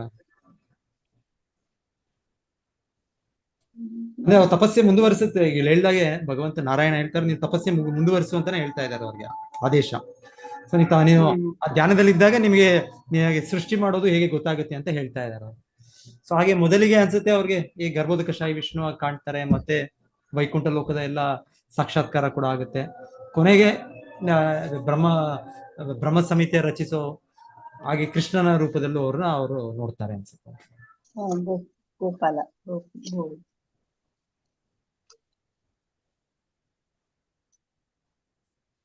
ಆಮೇಲೆ ಇಲ್ಲಿ ಇವತ್ತು ಕೇಳ್ತಾ ಇದ್ದೀವಿ, ಒಂದ್ಸಲ ಅವ್ರು ದಿಗ್ಭ್ರಾಂತರಾದ್ರೂ ಕೂಡ ಅದು ಭೌತಿಕವಾದದಲ್ಲ, ಅವ್ರಿಗೆ ಅಂತರಂಗ ಶಕ್ತಿಯಿಂದ ಆಗ್ತಾ ಇರೋದು ದಿಗ್ಭ್ರಾಂತ ಅವ್ರಿಗೆ ಒಂದು. ಸೊ ಹಾಗೆ ಭ್ರಾಂತಿ. ಸೊ ಹಾಗೆ ಭಗವಂತನ ಸಾಕ್ಷಾತ್ಕಾರದಲ್ಲೂ ಬೇರೆ ಬೇರೆ ಹಂತಗಳಿದೆ. ಸೊ ಹಾಗೆ ಭಗವಂತನು ಅವನ ಇನ್ನ ಹೆಚ್ಚು ಹೆಚ್ಚು ಇದನ್ನು ಅವ್ರಿಗೆ ಕೊಡ್ತಾ ಇದ್ದಾನೆ ಅನ್ಸುತ್ತೆ ಬ್ರಹ್ಮದೇವರಿಗೆ. ಮೊದಲಿಗೆ ಗರ್ಭೋದಕಶಾಹಿ ಸಾಕ್ಷಾತ್ಕಾರನೇ ಅನ್ಸುತ್ತೆ, ಮತ್ತೆ ನಾರಾಯಣ ಸಾಕ್ಷಾತ್ಕಾರ, ಕೊನೆಗೆ ಕೃಷ್ಣ ಸಾಕ್ಷಾತ್ಕಾರನೇ ಅನ್ಸುತ್ತೆ. ಸೊ ಹಾಗೆ ಇಲ್ಲಿ ಭಾಗವತದಲ್ಲಿ ಇಲ್ಲ ಅಂದ್ರೂ ಬ್ರಹ್ಮ ಸಮಿತಿಯಲ್ಲಂತೂ ಇದೆ. ಆಮೇಲೆ ಚೈತನ್ಯ ಮಹಾಪ್ರಭು ಅದನ್ನ ಅಂಗೀಕರಿಸಿದ್ದಾರೆ. ಚೈತನ್ಯ ಚರಿತಾಮೃತದಲ್ಲಿ ಕೂಡ ಇನ್ನ ಡೀಟೇಲ್ಸ್ ಇದೆ. ಅದರಲ್ಲಿ ಆ ಬ್ರಹ್ಮ ವಿಮೋಹನ ಲೀಲದಲ್ಲಿ ಡಿಸ್ಕಷನ್ಸ್ ಆಗ ಮೊದಲಿಗೆ ಕೃಷ್ಣನೇ ಹೇಳೋದು, ನಿನ್ನ ಆರಾಧ್ಯ ದೇವ ನಾರಾಯಣ, ಸೊ ನೀನ್ ಯಾಕೆ ನನ್ನನ್ನು ನಿನ್ನ ತಂದೆ ಅಂತ ಹೇಳ್ತೀಯಾ ಅಂತ ಕೃಷ್ಣ ಹೇಳ್ತಾರೆ. ನಾನು ಒಬ್ಬ ಗೋಪಾಲನಷ್ಟೇ, ನಿನ್ನ ತಂದೆ ಗರ್ಭೋದಕಶಾಹಿ ವಿಷ್ಣು ನಿನ್ನ ತಂದೆ, ನೀನ್ ಯಾಕೆ ನನ್ನನ್ನು ತಂದೆ ಅಂತ ಹೇಳ್ತೀಯಾ ಅಂತ ಹೇಳ್ತಾರೆ. ಮತ್ತೆ ಭಗವಂತ ಬ್ರಹ್ಮ ಹೇಳ್ತಾರೆ, ಇಲ್ಲ ಇಲ್ಲ ಇಲ್ಲ, ಆ ಗರ್ಭೋದಕಶಾಹಿ ವಿಷ್ಣು ನೀನೇ, ನಿನ್ನ ವಿಸ್ತರಣೆ ನೀನೇ ಅಂತ ಹೇಳಿ ಅಲ್ಲಿ ಚೈತನ್ಯ ಚರಿತಾಮೃತ ಡಿಸ್ಕಷನ್ ಬರುತ್ತೆ. ನೀನೇ ಆದಿ ನಾರಾಯಣ, ನೀನೇ ಎಲ್ಲ ರೂಪಗಳು ನೀನೇ ಮೂಲ.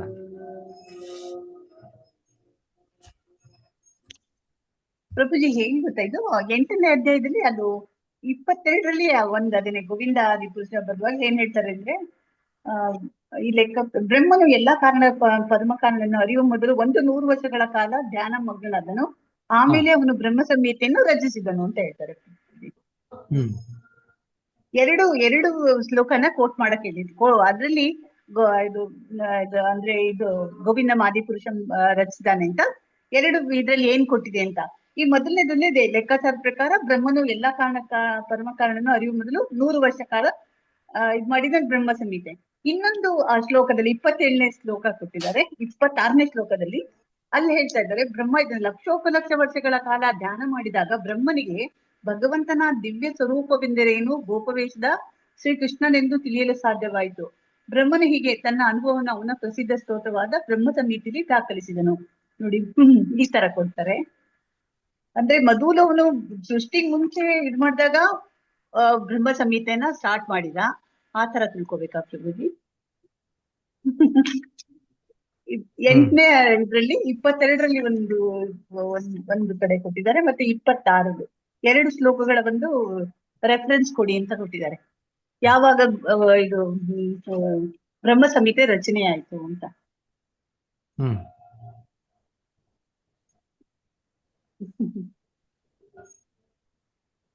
ಅದು ಒಬ್ಬನು ಭಗವಂತನಿಗೆ ಸೇವೆಯನ್ನು ಸಲ್ಲಿಸುವ ಮೊದಲು ಅಥವಾ ಅವನಿರುವಂತೆ ಅವನು ಬರೆಯೋ ಮೊದಲು ಭಗವಂತನ ಅನುಗ್ರಹ ಕಾಯಬೇಕು.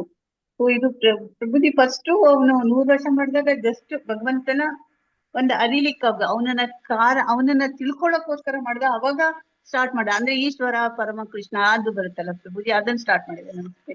ನೆಕ್ಸ್ಟ್ 26ರಲ್ಲಿ ಹೇಳ್ಬೇಕಾದ್ರೆ ಅವನು ಗೋಪವೇಶದ ಶ್ರೀಕೃಷ್ಣನನ್ನ ಕಂಡ, ಆಗ ಅವನ ಪಾದ ಇದನ್ನೆಲ್ಲ ನೋಡಿದ್ಮೇಲೆ ತನ್ನ ಅನುಭವವನ್ನು ಪ್ರಸಿದ್ಧ ಸ್ತೋತ್ರವಾದ ಬ್ರಹ್ಮ ಸಂಹಿತೆಯಲ್ಲಿ ದಾಖಲಿಸ್ತಾನೆ. ಆ ತರನಾ ಪ್ರಭುಜಿ? ಇಲ್ಲ, ಅದು ಅಧ್ಯಾಯದ 100ನೇ ಅಧ್ಯಾಯ. ಅದು ಆಕ್ಚುಲಿ 8ನೇ ಅಧ್ಯಾಯ. ಇದ್ರ 100 ಚಾಪ್ಟರ್ ಅಂತ ಹೇಳ್ತಾರಲ್ಲ, ಅದು ಎಷ್ಟನೇ ಚಾಪ್ಟರ್? ಅದು 100 ಯಾವ್ದು ಪ್ರಭುಜಿ ನಮಗೆ ಸಿಕ್ಕಿರೋದೀಗ? ಬ್ರಹ್ಮ ಸಂಹಿತೆಗೆ ನಮ್ಗೆ ಅವೈಲಬಲ್ ಇರೋದು 100ನೇ ಅಧ್ಯಾಯ ಅಂತ ಹೇಳೋದಲ್ವಾ ಈಗ? ಅಲ್ಲ ಅಲ್ಲ ಅಲ್ಲಲ್ಲ, ಇದ್ರಲ್ಲಿ ಅಲ್ಲ. ಪಾಠ 3ನೇ ಸ್ಕಂದದ 8ನೇ ಅಧ್ಯಾಯದ 26ನೇ ಶ್ಲೋಕದಲ್ಲಿ. ಏನ್ ಹೇಳ್ತದೆ ಅಂದ್ರೆ ಈ ಬ್ರಹ್ಮ ಸಂಹಿತೆ ಕೂಡ ನಮಗೆ ಫುಲ್ ಅವೈಲಬಿಲಿಟಿ ಇಲ್ಲ ಈಗ. ಸಿಕ್ಕಿಲ್ಲ, ಅದು ಬರೀ 5th ಇದು ಸಿಕ್ಕಿರೋದು ಅಲ್ವಾ ಪ್ರಭುಜಿ? 5ನೇ 5th ಅಧ್ಯಾಯ part 100ನೇ ಏನು? ಎಷ್ಟು ಅದೇ ಅದೇ 100 5ನೇ ಚಾಪ್ಟರ್ಸ್ part ಇದೆ ಮಾತ್ರ ಅಂತ ಹೇಳ್ತಾರೆ ಸಿಕ್ಕಿರೋದು. ಅದಲ್ಲ. ಆಕ್ಚುಲಿ ಅದು 100 ಅಧ್ಯಾಯ ಇದೆ ಅವರು ರಚಿಸಿದ್ದು. ಅದನ್ನ ಹೌದು ಒಂದೇ ಹೌದು, ಒಂದು ಅಧ್ಯಾಯ ನಮಗೆ ಚೈತನ್ಯ ಮಹಾಪ್ರಭು ಈಗ ಅವ್ರಿಗೆ ಬರೀ ಈ ಪ್ರಸ್ತುತ 5th ಸಮಯಕ್ಕೆ ಇದೇನೋ ಕೊಟ್ಟಿದ್ದಾರೆ ನಮ್ಗೆ. ಸಿಕ್ಕಿರೋದು. ಹ್ಮ್ ಹೌದು ಪ್ರಭುಜಿ, ಅದು ಅದು ಹೌದು. ಕಳೆದೋಗಿತ್ತು. ಚೈತನ್ಯ ಮಹಾಪ್ರಭು ಅದನ್ನ ಹೊರಗೆ ತಂದು ಅದನ್ನ, ಯಾಕಂದ್ರೆ ಅದು ಸಂಕ್ಷಿಪ್ತ ಇದಿದೆ, ಸಂಪೂರ್ಣ ಭಾಗವತ ತತ್ವದ ಸಾರ ಇದೆ ಅದರಲ್ಲಿ ಅಂತ ಅವ್ರು ನಮ್ಗೆ ತಂದರು. 5 ಪ್ರಭುಜಿ, 5th part ಸಮಥಿಂಗ್ 529 530 ನೋಡಿ ಅದು ಯಾವ್ದೋ ಒಂದು ಚಾಪ್ಟರ್ ಅದು. ಇಲ್ಲಾಂದ್ರೆ ಅದು 100 ದೊಡ್ಡ ಅದು ಪುಸ್ತಕ. ಏನು ಅಂದ್ರೆ ಈಗ ನಮ್ಗೆ ಅರ್ಥ ಮಾಡ್ಕೊಳ್ಳೋದು ಕಷ್ಟನೇ ಆಗತ್ತೆ ಇದು ಯಾವ್ದು ಅಂತ.